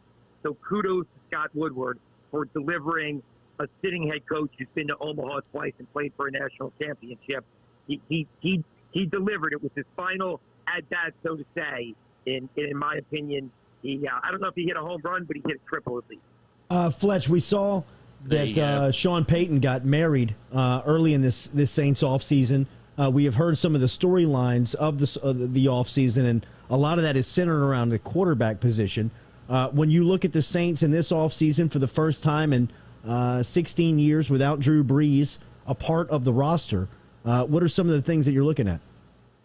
I mean, I'm looking at one thing. I'm looking at the most important position on the field, which you just alluded to, is quarterback, because nothing else really matters. Look, the Saints' depth has eroded because of the salary cap going down. They did have to cut some quality players like Emmanuel Sanders and Janoris Jenkins and a backup offensive lineman like Nick Easton. So that, to me, is a concern, because the Saints have done such a good job with Jeff Ireland and Mickey Loomis drafting and signing free agent players that's why they've had the best record during the regular season in the NFL for four straight years combined. The Saints have had the best record in the NFL. So I look at that and say their depth is gone because of the salary cap, but they still have great players with Thomas and Kamara and Demario Davis and Cam Jordan and Marshawn Lattimore. I mean, the list goes on and on and on. Ramczyk and Armstead. They are a really, really strong team in the NFC. But what happens at quarterback? We just don't know. It's the great unknown. Is it going to be Taysom? Is it going to be Jameis? Who's going to start? Is Jameis going to start and Taysom's going to go back to the Joker role?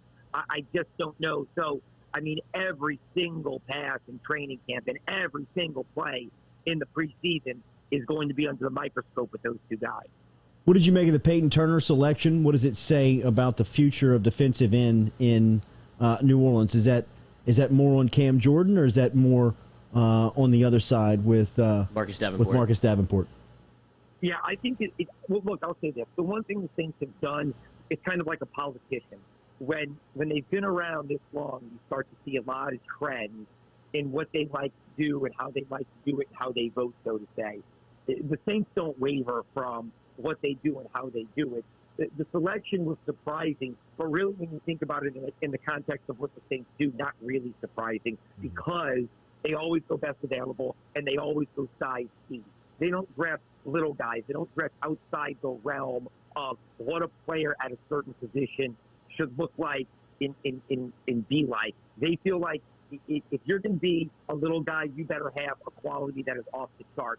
So Peyton Turner fits all the specs of that big 4-3 base defensive end, like Cam Jordan, like Marcus Davenport, like Trey Hendrickson that just left them. So I do think it says that maybe Marcus Davenport is trending more bust than boom because, you know, he's a first-round draft pick who was outplayed by Trey Hendrickson, who's never really found his footing. And maybe after this year, who knows what his future is going forward with the New Orleans Saints.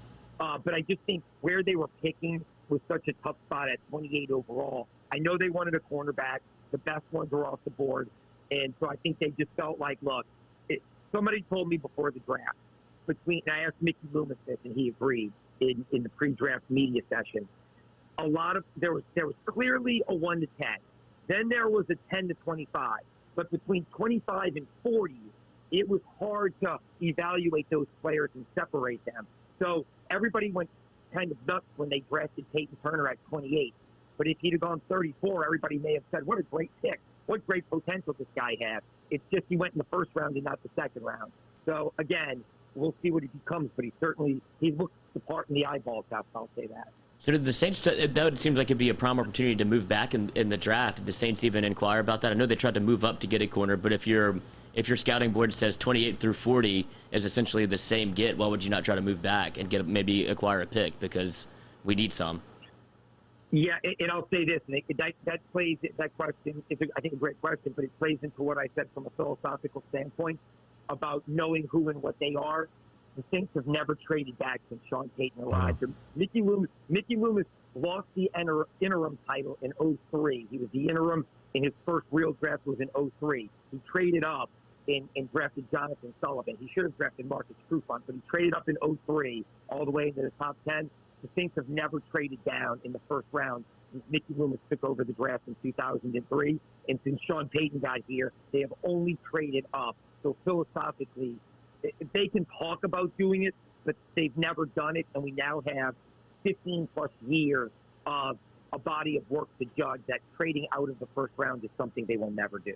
Were the Saints kind of on the forefront of that? Because there seems to be a de-emphasis on the draft when you see what the Rams are doing, trading away first-round picks every year, and other teams are kind of following suit. Were the Saints at the forefront of really not worrying about bringing in young talent and just kind of staying in win-now mode? See, I'll say this. You know, I would say the Patriots are probably at the forefront of trading back. I mean, even with the Saints back in 2011, the Saints drafted Cam Jordan at 24 and then traded with New England to get pick 28 and draft Mark Ingram. So I think the team at the forefront of trading back, which you're alluding to, the Rams did, more than anything of acquiring veteran players and giving up those picks. I think it was a big New England deal that they valued second and third round picks, guys that even if they don't become Pro Bowlers, they become quality starters. That was their MO. The Saints have just, again, it's just a philosophical belief in what they do, that I think Sean Payton is an impulsive and aggressive coach. Mickey Loomis, even though he's mild-mannered, is an aggressive executive. So I think it's just not who and what they are. But again, here's the thing. Since Jeff Ireland came on board as the assistant general manager, the former general manager of the Miami Dolphins, you look at the draft they've had in 16, and even not trading back to acquire picks, picking where they are and being aggressive trading up, it yields, besides Marcus Davenport, it's yielded some pretty good results, going all the way back to 16 with Michael Thomas and Sheldon Rankins, and then obviously the bonanza draft of 2017, where it was just one of the 10 best drafts in NFL history. And yeah, they definitely missed a little bit, I would say, in 18. But even in 19 and 20, it seems like they filled void. So I just think their philosophy is, we're going to be aggressive, we're going to get our guys. And Mickey Loomis has even said this, we'll go for quality over quantity any day. But there are teams that value quantity in loading up on those mid-round kind of high-value second, third, fourth-round picks, but that's just not the same. Fletcher Mackel joining us here on the Jordy Culotta Show. You can follow him on Twitter at FletcherWDSU, NBC affiliate down there in New Orleans. He is the sports anchor. You mentioned going from boom to bust. in talking about Marcus Davenport, David Griffin feels like that, Fletcher, to me, as I felt like I was very much enamored by Griffin when he accepted the job and the things that he was selling coming off of the ESPN television set and giving almost full power in the organization by Gail Benson and an unlimited budget. 2 years later, it feels like Griffin is making decisions for his NBA life and for the livelihood of the Pelicans organization here in the offseason. What have you made of Griff up to this point before we talk about what's on the table for him as far as the responsibilities this summer? I would echo a lot of what you said. His back is against the wall, I can tell you that, in that there's people on Airline Drive because, you know, they started taking basketball more seriously here after the Anthony Davis situation. The persona around the NBA was, well, they're football first people, and basketball's kind of like the stepchild out back that we don't pay attention to. Football is our prized commodity here. But they really did start paying attention to it after the Davis fiasco, firing Dell Demps. You know, Gail Benson went in big to hire David Griffin. I mean, look, Trajan Langdon is the GM. David Griffin is the executive vice president of basketball. Trajan Langdon is technically the number 2 person. He makes more than what Dell Demps is making as the general manager. So They went and hired the best trainer in basketball. Aaron Nelson stole him from the Phoenix Suns. Facilities upgrades. They have committed a lot of money and resources to the NBA. And David Griffin came in as one of the darlings when you talk about league executives. He was a leader in Cleveland that won a championship, that helped build that team, really built that team around LeBron. And then even when he left Cleveland, he had been pursued for jobs in Philadelphia, in Milwaukee, in Detroit, and turned them all down.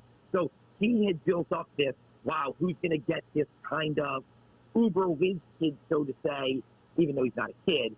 And the Pelicans got him. And when you listen to him talk, he could sell ice to Eskimos. And he really is a good guy. I mean, I like David Griffin a lot, and he's a good guy. But he has shot a lot of air balls so far. I mean, when you go back, he didn't have much to do with drafting Zion. They won the lottery, and that was a no-brainer. But, I mean, the J.J. Redick signing didn't work out. The Nico Melli signing didn't work out. Extending Alvin Gentry didn't work out. Hiring Stan Van Gundy didn't work out. Trading for Eric Bledsoe didn't work out.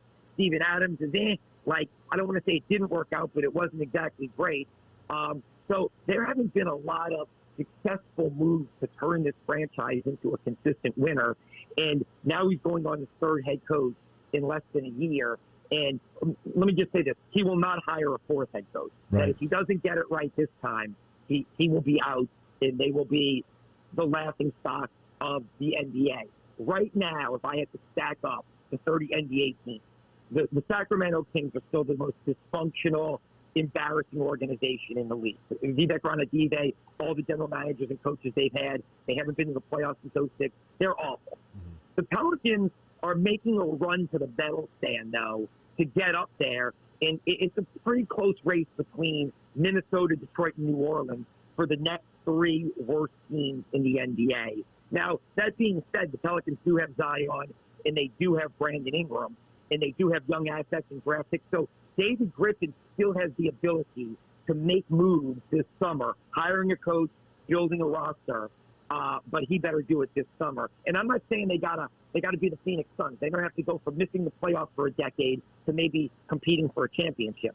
But they better be a bona fide playoff team out of the play-in next year, or there's going to be serious repercussions for a lot of people on Airline Drive. What is your feeling around Zion? What is your feeling of him going into this summer with his option on the table next year? Yeah, I'll say this. And this is just my personal opinion. Yeah. I would not pay as much attention to all that nonsense as the national headlines are making it out to be. You know, there were national headlines last week, and it was the biggest bunch of garbage that I've read in a long time. Yeah. And I like John Hollinger a lot, who is a writer, but he wrote something about the Pelicans, you know, could leave in a decade. It was just utter and complete trash. It was one sentence that he wrote as an opinion that took off like facts, you know, via social media, the power of social media, and it was garbage. It was trash. The Pelicans aren't leaving. Gail Benson just said that. John Bell Edwards just said when the Superdome renovations are done, they're renovating the Smoothie King Center. So for somebody to say that, it was just awful. Zion's family members are definitely chirping a little bit. But here's the thing. They're chirping more about winning, that this is a generational type talent. This is a guy who's already one of the 15 best players in the NBA. He's not wearing the top 10, but I would say he's probably somewhere between 13 and 15 in just his second year in the NBA. They want to win. He wants to win here. I think he believes in, hey, I saw what Duncan and Ginobili and Parker did in San Antonio. I saw what LeBron was able to do in Cleveland. Market size for him doesn't matter because he's got the richest endorsement deal from Nike since LeBron. He's got the richest endorsement deal from Gatorade since Jordan. So he's got this kind of generational wealth.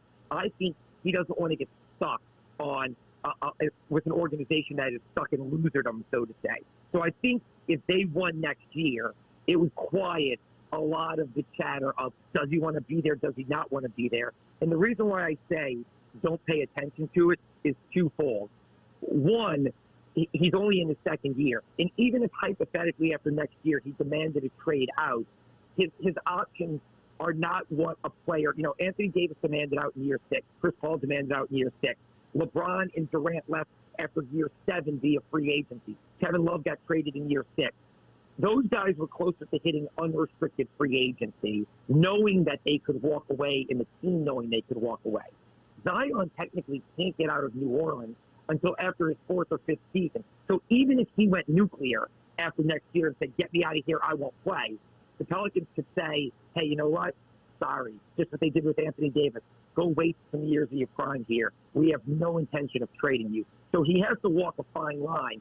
He can chirp a little bit to national people or have family members chirp a little bit, but they also know that they don't control and have all the leverage in year 2, and they won't have it in year 3. So they can kind of shape the debate, but they can't do what Davis did. They can't do what Paul did. They can't do what other players who have demanded out in year 6, 7, 8, 9 have done. They don't command that kind of power. And the final thing I'll say on that topic is I love Zion. I think he's a good kid. I think he wants to win. I do think they have a chance to be special if he continues to evolve. But I would also say this, and not that he's going to hear this, but I would tell him this too, is who spoke for LeBron James at 20 years old? LeBron James spoke for LeBron James. Mm-hmm. You know who spoke for Kobe at 20? I can assure you. Kobe spoke for Kobe at 20. Zion probably needs to stop using his stepdad and some of his hanger-oners is the mouthpiece. If you want to say something, just say it. Because, again, you're kind of a dude. You're one of the 15 best players in the NBA. So if you want to say something, say it. You don't have to hide behind. So that's another reason why I say don't necessarily read that as gospel. That was refreshing. I agree with that. I agree with that take. You were talking about some of David Griffin's moves, and seeing Drew Holiday score 33 with 10 assists and guard the best player on the floor against the Hawks the other night, how big of a loss is Drew Holiday, not only from this past season, but for the future? Yeah, I mean, look, Drew Holiday was a really accomplished player here in New Orleans. It's one of those things I don't think people here truly appreciate it. It's one of those things you don't appreciate something until it's gone. Sometimes we appreciate things, and we know Zion's great. We know Drew Brees is great. But I don't think sometimes people appreciate certain players until they're gone, and you see it through the optics through a different lens, and you see him on a championship caliber team. Hand in Durant's face, and that's the reason why probably, they ended up in the finals because he did a good job on that last play against who I think is the best player in the NBA, Kevin Durant. But a lot of us here knew Drew Holiday was good, and that's why they got a massive haul for him in a trade. I don't have a problem with David Griffin doing what he did because Drew Holiday has said, he went to them and said at 29 going on 30 years old, he didn't want to be on another rebuilding team. And so unlike Anthony Davis, who publicly did it and was used by, LeBron and Rich Paul in the fiasco of 2019, Drew Holiday went to them last offseason and said that he would prefer to be on a championship caliber team, that he's been a good soldier. And they got a massive haul for him because he didn't fit the timeline of Zion at 20 and Brandon Ingram at 23. I mean, even if they'd have been good this year, they weren't what the Milwaukee Bucks are, a championship caliber team. So the fact that he's gone, I think stings a little bit. The fact that Chris Paul's, back playing for the Phoenix Suns, that Monty Williams is coaching the Phoenix Suns, all of that definitely stings when you look at the amount of talent that has come through New Orleans, through Holiday, Chris Paul, Monty Williams. I mean, even guys like Equan Moore and Rondo and Cousins are all still playing right now. And you realize this team has had no sustained success since they relocated here from Charlotte in 2002. And it's kind of head-scratching. So it's frustrating. But, again, every situation isn't just right or wrong, white and black, this or that. There are definitely shades of gray and layers in between. And Drew Holiday was one of those layers where he didn't fit the timeline. The organization tried to do right by him. And, again, David Griffin trading him, I don't have a problem with. Getting Bledsoe and Adams back, obviously, maybe there was another deal out there that you could have, decided to walk another path and move him to another team, because the return for the Pelicans, besides those picks that are way out, 25 and 27 first-rounders from Milwaukee, the return of a player like Eric Bledsoe, who sleptwalked through the season, certainly hurt New Orleans more than it helped. Last one, Fletcher Mackel joining us here on the Jordy Culotta Show. Both you and I have been huge advocates of Becky Hammon and think it is past due her getting her opportunity to be a head coach. I'd love for that to be the first time in New Orleans for her. You have voiced that as well. Who do you see on the short list as the next selection for the Pelicans, and when do you expect this to be done? So I can give you some insight. Unfortunately, it will not be Becky Hammon. I hope she gets the Portland job. Yes. If you're following that situation, their owner, Paul Allen, the late Paul Allen, who owns the Seahawks, who owned the Seahawks and the Trailblazers, his sister now owns the franchise, and she wants Becky Hammon. So we'll see if it works out in Portland. And that's I'm leading into the Pelicans' answer with that. So it won't be Becky Hammon in New Orleans. I could see Teresa Weatherspoon, who's an assistant, although it would be a little bit of a reach because she's a back-of-the-bench assistant, not one of the top assistant coaches. But the players have gravitated to her and respect her, and buy-in is more than half the battle in the NBA. I have been told that Jacques Vaughn right now is the leader in the clubhouse, that the Brooklyn Nets assistant, former head coach of the Orlando Magic, that he's the leader in the clubhouse right now. And he has a history of Trajan Langdon from their days in Brooklyn together. They look at him a lot like Monty Williams, a guy who became a young head coach. It didn't work out. He's now been a long-time assistant, and he's ready for another opportunity. Former player obviously at Kansas and in the NBA. But the Pelicans, I'm told, are waiting to see what happens in Portland. Because if Becky Hammon gets the job, the Pelicans will circle back to Chauncey Billups, who is one of the 3 finalists for that job. So Chauncey Billups is obviously a former NBA champion whose name and stature in the league would resonate with the players, but he's not interviewing for jobs until he finds out if he gets the Portland job. He, Becky Hammon, and Mike D'Antoni have all interviewed twice, and it's down to those 3. So the Pelicans are going to wait to see what happens there. And but Jacques Vaughn is the favorite. They're waiting to see what happens in Portland because I still think they have a lot of interest in Billups if he doesn't get that job. And then their fallback is Charles Lee, a young assistant, 36 years old, who everybody raves about from the Milwaukee Bucks. That's why we call up Fletcher Mackel to get the information like that, man. We much appreciate that here on this Friday morning. Enjoy this beautiful day and this weekend. We'll be in touch soon. All right, Joe. Thanks for having me. I appreciate it. You got it, man. There is Fletcher Mackel for checking in from New Orleans. There you go, Jacques Vaughn, leader for New Orleans. No timeline there. They're going to monitor what happens on the Becky Hammon situation out in Portland. Chauncey Billups could be a name to keep an eye on. Yeah, it's good to know what we were waiting on because we just felt like we were just sitting here with nothing happening. Yeah. So it's good to know we're kind of sitting and waiting on the They're doing something. Job. Yeah. They are working. They're in the building. They're in the building. They're working. The lights are on. The lights are I like what he on. said about Zion speaking for himself. Yeah. I agree with that. I agree was with good that. to hear. And that's true. Yeah. I mean, you're a dude, bro. It is. I mean, Yeah. It's time for you to It push really your own is. message and grow up a little bit. Yeah. Your voice carries a lot of weight. Yeah, Throw it around. The Sure. LeBron comparison goes much deeper than just on the floor. It does. It does. You need to build up. Because, I mean, LeBron ran David Griffin. I'm not going to sugarcoat it. Like, David Griffin didn't make any moves in Cleveland. It was LeBron. And so Zion needs to step up and do the same. Yeah. Especially if you care like that. Right. Yeah. I mean, if you're going to voice and speak into the public Right. your Displeasure. displeasure, Yeah. I mean, then walk up to the fourth floor of the building and slam your fist on the desk and say, "This is what I want." You know How what I mean? terrifying would that be if Zion came in there absolutely angry and banged on your desk? That would be awful. God. Gotta be He would top. break that thing. That would be the most. Has to be in the discussion as most intimidating athlete if he flipped the switch. Yeah. Yes, I mean, Jesus. just If he because he has this lovable Yeah, he has personality, the this smile. always smiling. So Yeah. he would be one of those guys. If you saw him raging, that you'd be like, "Oh shit, Yeah. I'm in trouble. yeah, let's get the hell out of here." Right. He's Because gonna, that- he's gonna kill somebody. Yeah, I'd imagine that your Griff, you're like sitting at the desk, like lean back, like, "Oh, what's up, Z?" What up, And he's Big like, Z? Slams the Yeah, door, right. like, "Oh, Let me tell shit, you what's up." Yeah, Griff. Yeah, right. You thought LeBron was a problem. Daily, we're brought to you by Johnson Spillers. Johnson Spillers is the dentist here on the Jordy Culotta Show. Remember, they can help you out. Baton Rouge or Gonzales, let them help you out with pediatric dentistry or anything that you may have concerns about. Baton Rouge and Gonzales locations. They're in Pepera Avenue out in Gonzales and right here in Perkins Road in Baton Rouge. Online, johnsonspillers.com and all over social media. You can find them on Facebook and all over the place there. We are late for our guy Nathan. I told him that we would we'd be a little late, but let's jump in with him as we can link up with him and see what's happening in New York this morning. Hey, buddy, how are you? Good. How's it going? Doing good. Live down here in South Louisiana. Sorry we were late. It is a beautiful southern summer weekend. What's the city look like right now? You're up in New York, correct?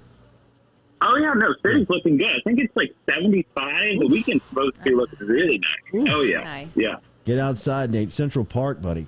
All right, so Netflix. 2 years ago that Spielberg tried to get Netflix banned from the Oscars, and now here in 2021, he's signing a multi-million-dollar movie deal with Netflix. Is this a great testament of streaming taking over Hollywood? Oh, I got such a laugh out of this story because it is.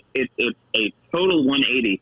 Like, it feels kind of like a David and Goliath story if, Netflix is the pipsqueak David who's just sending DVDs out and no one thinks it's ever going to go anywhere. But instead of a rock, it goes to the gym, hits the workout room, is pumping the steroids, and then goes back to Goliath, Steven Spielberg, with $45 million and says, "Listen, man, you're going to get in the studio, you're going to film your movies, and we're going to put them on TV." And no, it's a total shift. I mean, this is huge. The details of like how much money was actually offered are not out there, but Spielberg's going to end up giving like 15 movies to Netflix now, and this is totally backwards from what Spielberg was saying just 2 years ago, which was it's TV movies. It's not important. This is going to be a fad, and they're definitely not going to be at the Oscars. Is it just a secondary factor of streaming services where it seems like they are killing Hollywood, or is this an intent of them now of going out and trying to get some of the biggest players in Hollywood and bringing them aboard to whatever streaming platform bids the most? I think it's more like, streaming services are trying to pretty much redefine Hollywood. Like, they're pretty much trying to make it so that everyone else that's trying to create their own streaming services, everyone else is trying to catch up. All of the Paramounts, all of the HBO Maxes, all of the Warner Brothers, all of those people have to reckon with the fact that Netflix gets the big talent names. They get the Martin Scorsese's, they get the Steven Spielberg, they get the Coen brothers, they get all of these movies. Like, Netflix has now gone to the Oscars with multiple, like, huge ranking filmmakers. They've taken nominations in the foreign language. They've gotten stuff in cinematography. They've gotten Best Picture nominees. They haven't won one quite yet, but I think everyone is just waiting for Netflix to end up dominating consistently in the way that, big studios used to. And getting Spielberg is just another example of, oh, yeah, all right, well, they're jumping over every goddamn barrier that there could possibly be. What's on the 5-Minute Critic this week? Who are we breaking down? This week, we're actually looking at Pulse, a horror movie that is on Amazon Prime. Jordy, we worked together for a while. You know that I love horror movies. Yes. I watched this one during the day, scared the shit out of me. Oh, It is God. terrifying. The lights on? Yes, the lights were on, everything was on. It's not one of these, like, we talked about A Quiet Place last week, and that one, that's also a really scary movie, and yeah, go see that in theaters. That one's a much more like you know that there's a monster nearby, and at any moment it's going to jump out, and, if you're watching the theater, it's going to, scare the crap out of you. This is one where someone might be doing something in the kitchen, and the camera's following them, and then you notice that there's someone in the back of the next room that isn't supposed to be there. They And showed then the medicine cabinet mirror, and it's right behind you, but then sometimes it's not. something, yes. No, it is. Oh, and that's the thing. Like, I had to go and turn some of the lights on, because then at that point, like, I've got like a pair of French doors. So, like, I'm watching the movie, and then I'm like, fuck, no, we got to open these, got to open these windows, got to make sure that, got to get some traffic noise in here. It's really good. If you like horror movies, it's one of those that while you're watching it, it'll freak you out. But the story is told so well, and it leaves enough questions up in the air that you're going to be forced to think about the movie after you're done watching it. So you'll just keep getting scared again and again. Are you an audible screamer during movies? I'm not an audible screamer during movies. I did, not during this one. I did during A Quiet Place, although I had a roommate who, when we watched Gone Girl, this was years ago. Do you remember? Have y'all seen Gone Girl? Yes. Y'all seen Gone? Yeah, great movie. Not a horror movie, but it's a thriller. So there's a great scene, terrifying scene with the main actress and Neil Patrick Harris. For everyone that's seen it, you know what happens. Mm-hmm. And I did not know that my roommate was this type that screams during horror movies, but he let out the loudest, like, shrill scream. It was like, what is wrong with that? And I was like, we got to pause the movie because now we got to talk about this. Nathan Velasquez joining us here, the 5-Minute Critic. Make sure and follow him all over social media. Big weekend for Foxtail Productions, of course, which is Nathan's production company, and the Louisiana Sports Hall of Fame, as the Hall of Fame has got a fantastic class that is going in, and it'll be highlighted by breakdowns of videos that will come out on the social media of the Louisiana Sports Hall of Fame. And you guys were a part of the editing process. Actually, were the editors on this on these videos. Tell us about this project and what it was like working with Ronnie Ranch and the Louisiana Sports Hall of Fame, on which I don't know if you understand this, but this is a fantastic class that will be remembered and talked about for a long time. Oh, yeah. It really is a fantastic class. A lot of incredible stories. I've absolutely loved collaborating with the Louisiana Sports Hall of Fame. The stories are always, like, epochal.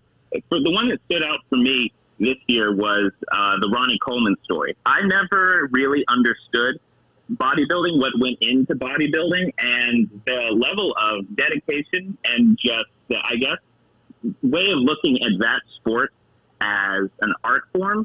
That's probably the standout story from this class for most of us. Whenever we were going through the editing process, just getting a new perspective into sports that many of us here at Foxhill didn't understand. It was foreign to us, and so having 10, 11 different stories, profiles to be able to tell. It's incredible, and hopefully that level of storytelling comes through in the videos. Wait, I'm sorry. Did you get to watch any of like the Ronnie Coleman like YouTube or documentaries or anything like that? Any of his video? Ain't nothing but a peanut. Lightweight. Oh yeah. Oh, absolutely. And no, the way that he would go through some of those reps and kind of act as if he had just gotten off of a roller coaster or something. Kind of like it was like, oh, let's go again. Let's just go right back at this. It was like, Jesus Christ, I can't. Give me 45 minutes on a treadmill, and it's like, I'm done here. I'm getting out of this place. But man, no. And what I was surprised is hearing one interview that he had done. He said that he didn't take I don't know if this is like serious or not, but he said that he didn't really take bodybuilding seriously until he was at the first Mr. Olympia that he won. Like, I have no, like, that level of just, like, I just love doing this. I ended up being the best, and I wasn't even caring about competing. I just loved it so much. That level of enthusiasm and passion is just, that's infectious. An 8-time Mr. Olympia, Ronnie looks Coleman. it. Oh yeah. Only one of two human beings in the world to be named that 8 times. Is from Monroe, Louisiana, and he is a part of the Hall of Fame class that'll be inducted coming up in Natchitoches by the Louisiana Sports Hall of Fame. Foxtail Productions, which is Nathan's production company, was the editor on all of those videos that will be featured at the Hall of Fame. Great work as always, man. Enjoy the weekend up in New York. We will talk again next week. Have a great weekend, guys. All right, man. There is Nathan Velasquez checking in here on this Friday morning. I gotta watch Pulse. I'm excited about that now. Fuck that, Yeah, man. no, it's good. I love this movie. What is the thing that you do the most? Like, what's your go-to move after you've seen a scary movie? Lights on. Lights on. That's it. Before I walk in the room. Oh yeah. Yeah, You're for scared. sure. Lights on and watch The Office before I go to sleep. Yeah, Yeah, eye something bleach. funny. Eye bleach is an absolute go-to. You Clean have the to put palate. on something that, cleanse the palate. Yes. Yeah, Yes. you do something like I usually do like Family Guy or. There is South Park. nothing worse though than watching a scary movie. It's somewhere else, whether it's at the theater or somebody else's house, and coming back to a pitch black Yes. house. Or getting in your car and looking in that rear view See, mirror. yes, that's what it is. If you're not at your own house, I'm even Yeah. terrified if I'm at my own house. But if you're in like a foreign territory and you eventually you're gonna have to go to the bathroom. Yes, like, at bro, some I don't point wanna I gotta get navigate outta these here. corridors. Like I don't know what's back Right. here. Oh, Yes, oh, the movie opening does up a number. doors, hitting Yes. lights. so quick. Yes, dude. I'm gonna quick. hit somebody Just like with making that sure I thing. pop him in the head. Looking in mirrors. Pee All right, sitting we got a down shoot so for the nobody gift can card, sneak. y'all. Yes, we do. But I'll put before it we in get there. there, we've got to talk about this Britney Spears stuff. Brittany. Free Britney, first and Speaking foremost. of a horror movie, Free Britney Man. and put her family in jail. all Yeah. of them. She said she wants to sue her family. She should. I And you know know. what? Do it. I am not litigious. I hate the courtroom. I want to stay out of courtroom. I think that if you can figure things out peacefully and between, human to human, without having a judge decide on what it's going to be, then figure it out. But this deserves a judgment. Yeah. This deserves a courtroom.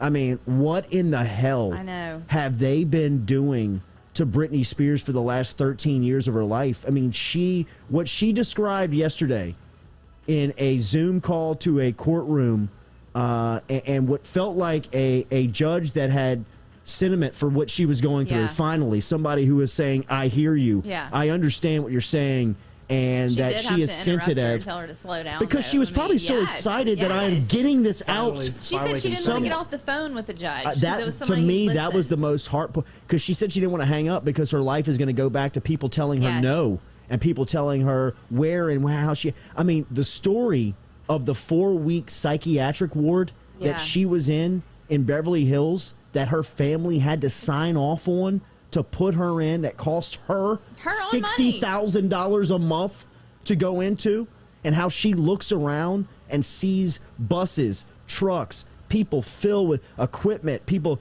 her maids getting their nails done, and she can't even leave her house to go get her take care of some of just her body upkeep. Yeah. That is demanded at so many shows per year that she has no say so on. Whatever in the hell is going on with Britney Spears and has been going on with Britney Spears feels like a crime. Yeah. It feels like dirty. it feels very, very icky. And if you look at her Instagram ever, I don't know if y'all follow her, Oh, but I mean, yeah. it's been entertaining and it's crazy, and a lot of people make fun of it. And now I look back on that and I'm like, Oh, it's been man. going on like her TikTok and her Instagram for a Yes, while. People they're have been like, crazy. It's a cry for help. like blink your It eyes is an twice. absolute Yes. cry for Exactly. help. Yes. And yesterday, I love the fact that she finally came out and said, "Listen, I have been lying. I have not Yeah. been happy. Right. I'm depressed. I'm angry. I'm crying every day." I mean, it gives you an idea of whatever world she is in. Yeah. Because she is like saying out loud in a courtroom that she may be sued by saying publicly the lifestyle that she has been demanded to lead. Like whatever they got her signed off on, whatever the power is that they believe they have over her, that needs to be stripped. Yeah. That needs to be, it is, I can't even describe what I She's was a feeling. hostage in her own home. She Yeah. very She's a much hostage. feels like a Yes. hostage. And she I says mean, her dad loves it, loves seeing her suffer, and that sucks. That's weird. All Yeah, of that is so that's weird. really I mean, weird. putting a IUD in your daughter yeah. and not allowing her to have children at 40 years old, at 39 years old, and make decisions on riding in her boyfriend's car or being able to be married, or the way that she interacts with her kids and sitting to to psychiatric evaluations 4 times a week. Like, that's what's getting all the attention. Kidding? Yeah, and they're putting her in a position where she has to publicly walk into these therapists' place where it was understood at some points where they would come to her to keep them out of the public. Like, what's the purpose? Yeah. What is going on? Why is this happening to I understand that she made decisions in the public that were questionable. But if you go back and watch that documentary, I mean, her life was very much unrelatable to anybody that I am speaking. Everybody that is listening to this, all of us have no idea the life that she was living and the demands that went around that. And she made some public decisions that were questionable, right? I mean, she did some things where you were like, ooh, that doesn't look right. But I mean, 13 years of this is a crime. Yeah, it is. It is a crime. And somebody needs to answer for it, man. I mean, that plea yesterday was so sad. You can't call it anything other than a cry for help. It was is anybody listening she to me? was screaming for help.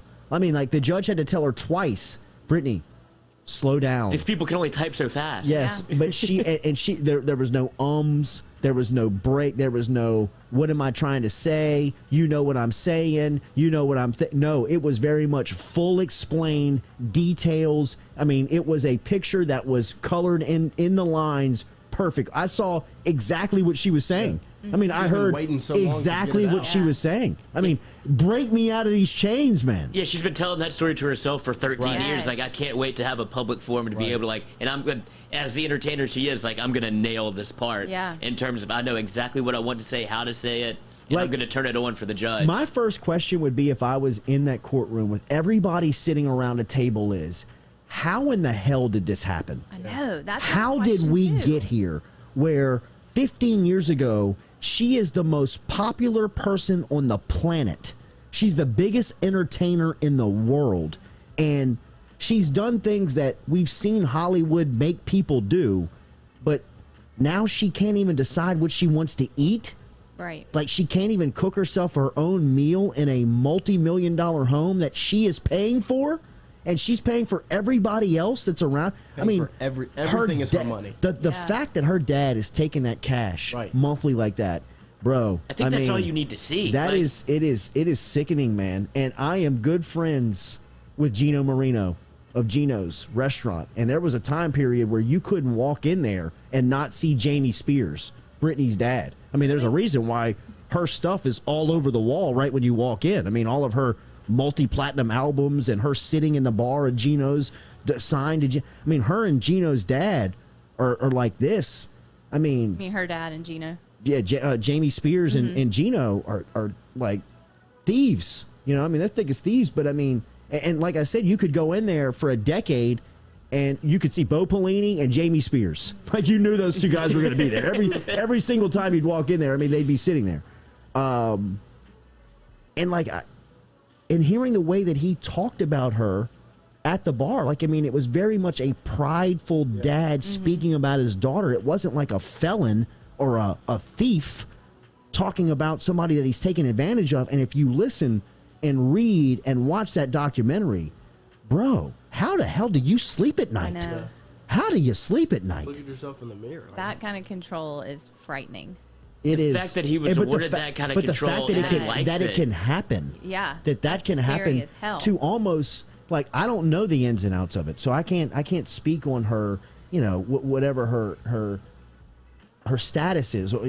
But she seemed like she's sane. Yeah. It doesn't seem like she's insane. It doesn't seem like she's crazy. I mean, like, but she might have lost it for a little bit. Someone convinced her, you need to get a little help. Let me just help you with this. What happened after that, bro? I mean what's the word for it? That he had the power he has over her. It's the power of authority. He had like the no, it's not power of attorney, but there's something that they signed that a conservatorship. That's what it is, and that it seems to be all encompassing. I don't think they realized. I don't think Brittany realized if she was even able to sign the thing. Well, like, she had a procedure to get an IUD implanted. Yeah, it's all encompassing. Like, that's controlling her body. Right, but I'm saying the process before that. Like, how do you get to that point where, like, that's what I'm saying. Yeah. Like, how do we get to a point where she cannot handpick her lawyer? Someone manipulated her. How can she have a contract that states she cannot Signed your life away. pick her lawyer. Yeah. Like, what? How is? Are we? Where are we living?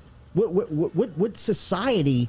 What rules? What laws state that this is even feasible? What judge saw that? I was like, yeah, this sounds good. Like, yeah, let's sign off. You're signing over your entire life away when she's clearly like, I don't want to do this. I'm not a Britney Spears. I mean, this is not my fandom speaking. This is a human. Humane. Yeah, this is just a human being listening to somebody plead for their life. Yeah.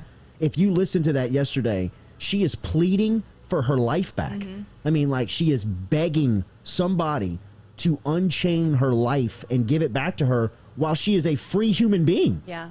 It's not like she's in jail. Yeah. I mean, it's not like she's speaking from some penitentiary. She's speaking from Malibu on the beach in a multi-million-dollar home that she built. Yeah. I mean, it's maddening. And I when I was watching it, I was experiencing so much emotion of like anger. Mm-hmm. Like, how could the father be looking at his daughter and listening to just this? Mm-hmm. How could you, like, if that was my daughter and she was all right, okay, this is over. You know what I mean? Whatever Sorry. Yes, I screwed up. This is the effect that it's had on our kid. Mm-hmm. I mean, forget that who she is. I mean, that is a 39-year-old begging for her life back. And has had 13 years of her prime robbed from her. Of her, or just, 13 years, 26 to 39 years old. Gone. And to dust.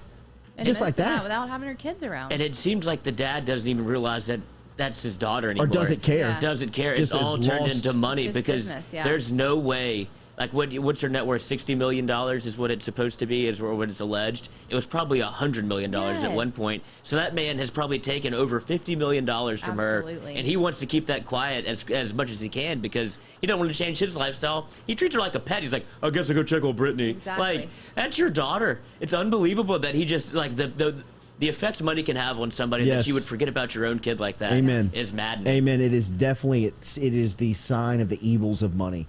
I mean, the story of him flying the children to Louisiana for Thanksgiving and Christmas and he had to sign off on Britney Spears going to a Beverly Hills rehabilitation center that kept her 7 days a week, like 13 hours a day in some place where she couldn't leave.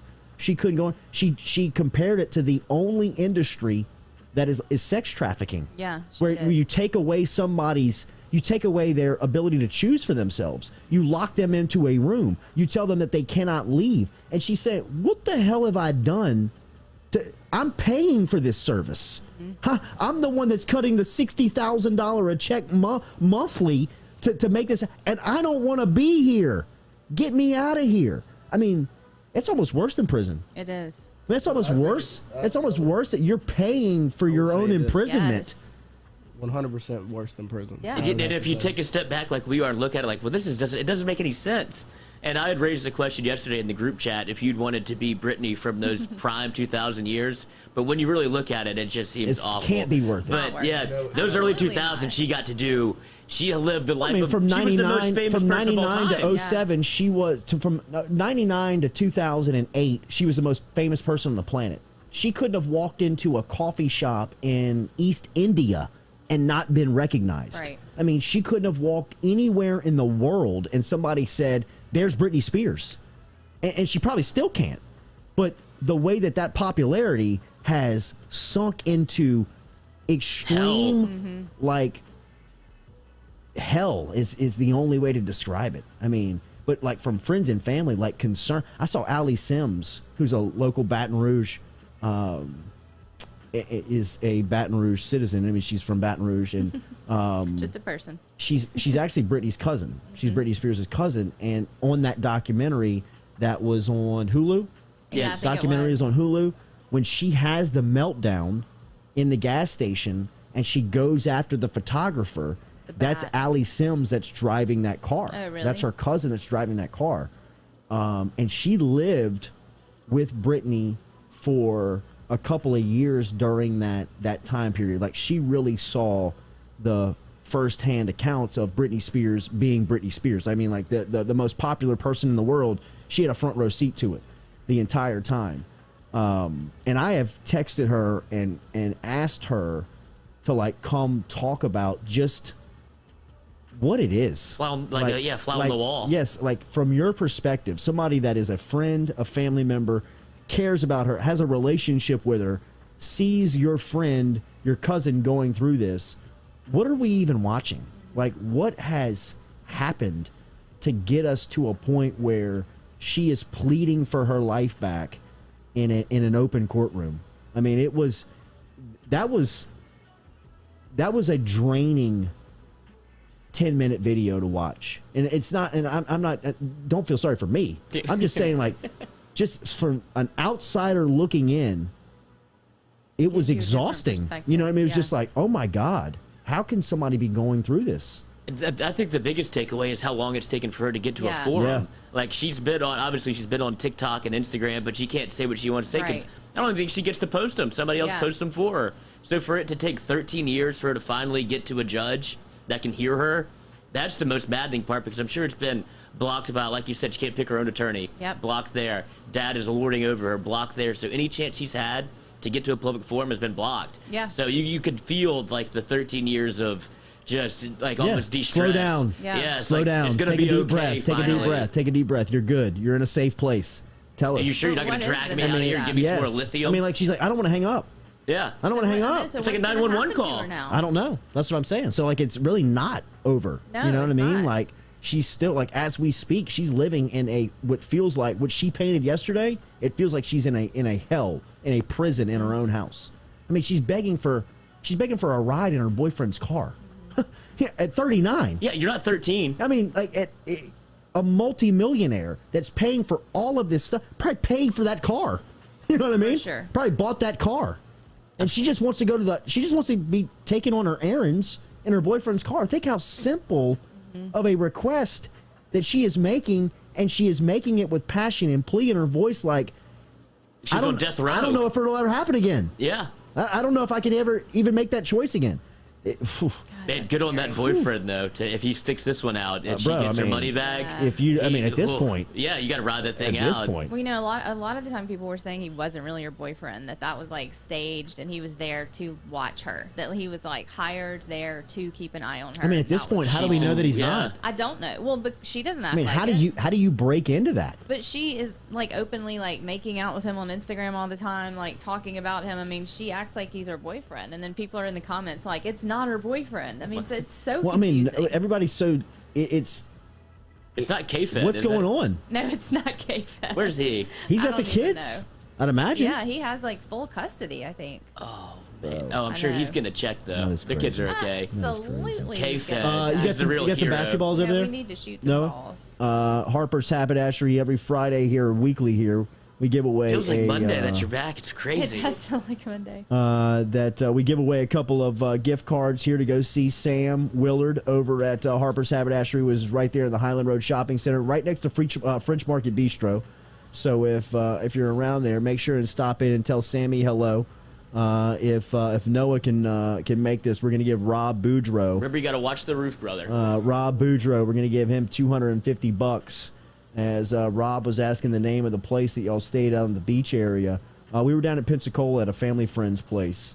Long-time condominium of a friend of mine was there, and it's had that place forever. And we were down in Pensacola. Pensacola is awesome, bro, because it hasn't been commercially That's touched. what I was thinking. It's still its It'll own get there. entity. There's no high rises. There's no condos. You can see beach for as long as the eye can see, and it still has the old school beach house. Mm-hmm. You don't have to. You're not like in a line of chairs in front of you where you can't see the beach. Yes, You still absolutely have your not. own- No, yeah. there's still your How'd they own do piece that? of real estate there. They just have, I guess, gotten together as a It said we're keeping them out. city and said, not us. Ain't happening to us. Let it happen to Orange Beach. Let it happen to Sandestin. Let it It'll happen to happen. all the Don't places. worry. It'll You would happen. think that, Katie. But I mean, like, if they haven't sold out by this point, when you see the amount of money Yeah. that is coming into those communities, like Orange Beach, just from the outside commercial money, I mean, with all those high rises flying off the real estate market, I mean, I was talking to somebody down there, and they're like, "Hell no, it ain't happening. Hell yeah, it ain't build happening." defense. Yeah, that's Build right. defense. That's what they Like, said on I mean, 30A too, though. Now you can't even. I do it. agree, Katie. I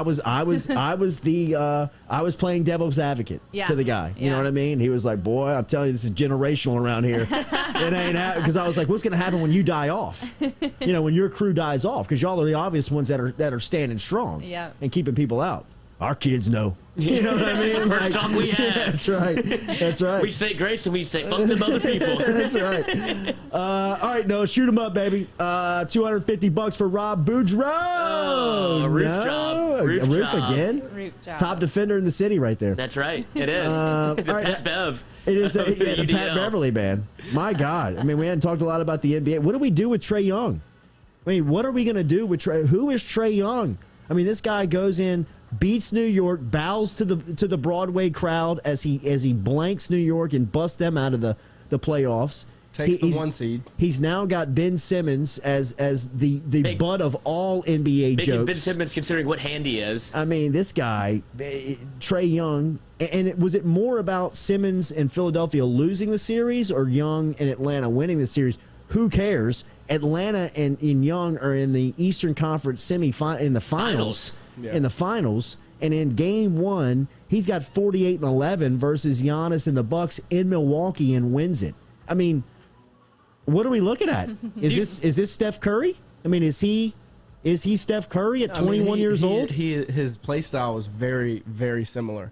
I don't think he's as polished around the basket as Curry is. Like, he doesn't have as many Finishing moves. Finishing moves. Trey usually sticks with the floater every time he gets inside the 3-point line, basically. But yeah, and the big thing is his teammates have completely bought into his play style and the way Nate McMillan wants to run the team. And the Hawks are legit. A lot of people were like, "Oh, they beat the Knicks." Yeah. What? Okay. Jason Collins is a stud. Yeah. And John Collins. John Collins is a stud. And yeah, but they're deep. I mean, they got Lemon Pepper Lou. They got Red Velvet. Yep. Kevin They Herter. got- Red yeah, Velvet, Kayvon. bro. Red Velvet. Yeah, they got I mean, this guy. Danilo Gallinari hit a behind the back step back jumper on PJ Tucker like out of nowhere. Bogdanovich is a player. Bogdanovich is legit. I mean, Capella's going to get you 20 rebounds a game. They're the real deal. I mean, No, they're a hell of a matchup. Yeah. And they've taken on this, like, I mean, Trae Young has absolutely evolved into this black hat. Like, he loves Villain. Yeah. loves the villain Well, role. he's anti-Ben Simmons. Yeah, and he's it's- everything Ben Simmons is not. Well, yeah, and you saw it in that game where Ben Simmons wouldn't shoot. Trae Young couldn't hit water if he fell off a boat. He's like, I'm still going to jack it Yeah. up because When he missed this is the 24 game, shots. Yeah, this is the Great game quote. I play. great quote from Deion Waiters. I'd rather be 0 for 33 than 0 for 3. That means you lost your confidence. I mean, that's a great line. Yeah. I mean, that is a great line. But you know? Trae Young hits a dagger in Milwaukee, and he's looking around like he was in New York for somebody to, like, who's going to Say boo something, me? please. And it's Yes. like, there's nobody in Milwaukee to boo you, dude. There's nobody famous here. I mean, it's just Milwaukee. Trae Young has bounced New York and Philly. And he was waiting in for the his hate second again, season. and you got the sweet Yeah. old Milwaukee. Oh, no, okay, then nice shot there, Trae. Oh, we'll see you game 2. All right. And he's like, no, you spit on me, yell at me. Yeah, throw that beer at me. Yes. No, some of the times I don't enjoy watching him play because some of the little foul, the little Yeah. foul fake lean in. Yeah, he's- I think that's an offensive foul, but I mean they're in the fourth quarter, the last 3 minutes, because that's what I watched of Yeah. the game one because I was watching the Vandy game. So the second the Vandy game turned off, it was the last 4 minutes left, and I mean he just Took over. he just I mean, he took over, didn't bro. give I him mean, give him the guy with is Drew Holiday guarding him. little bitty on the basketball Right. floor. I mean, taking over. Yeah. Taking over. It's like 6'1", 170. Like, Maybe. he's tiny. Maybe. Yeah. Giving a lot of hope to a lot of kids out there. Yes. Max, if you're watching, that's gonna be you. Get him on the Patriot stretch machine. Get that kid tall. Have a great weekend. A great tweet just came out. I was reading one from Charles Hannegriff, who was giving some thoughts on the Jay Johnson hire, and Hanny had a great take in talking about some of the people that have come in: Skip Bertman, Paul Maneri, Nick Saban, Bill Arnsbarger, Sue Gunner. Who's he got? He's got Brown in there. Dale Brown. I'm sorry. Dale Brown Court. Dale Brown Court. Yeah, which looks like it's going to happen now since they sent him up to the Oh. Senate, bro. They got the state politicians to sign off on it. We'll call him the big guns. Yeah, Skip Bertman, Paul Maneri, Nick Saban, Dale Brown, Got a Bill Brown in Arnsbarger, here. and Sue Gunner. What do they have in common? Highly successful LSU coaches, which he has in quotation understatement, that had few or no ties to Louisiana when they were hired. It is not a prerequisite to be from the state. Oh, Charlie, still sending zingers as a part of Match Point. All right, have a great weekend. Jordy Culotta Show. It's good to be back. LSU has officially announced Jay Johnson as the head baseball coach, by the way. It's come out from the LSU Baseball Twitter account. So it is official that Jay Johnson is in at LSU. We got to find a nickname. We got to figure something out. We got to find something. J squared, double J. J cubed. Something like that. JJ? We'll get him. Yeah, we'll get him. Afternoon J. It's already taken. Enjoy the weekend. We'll be back with you Monday morning, 7 a.m.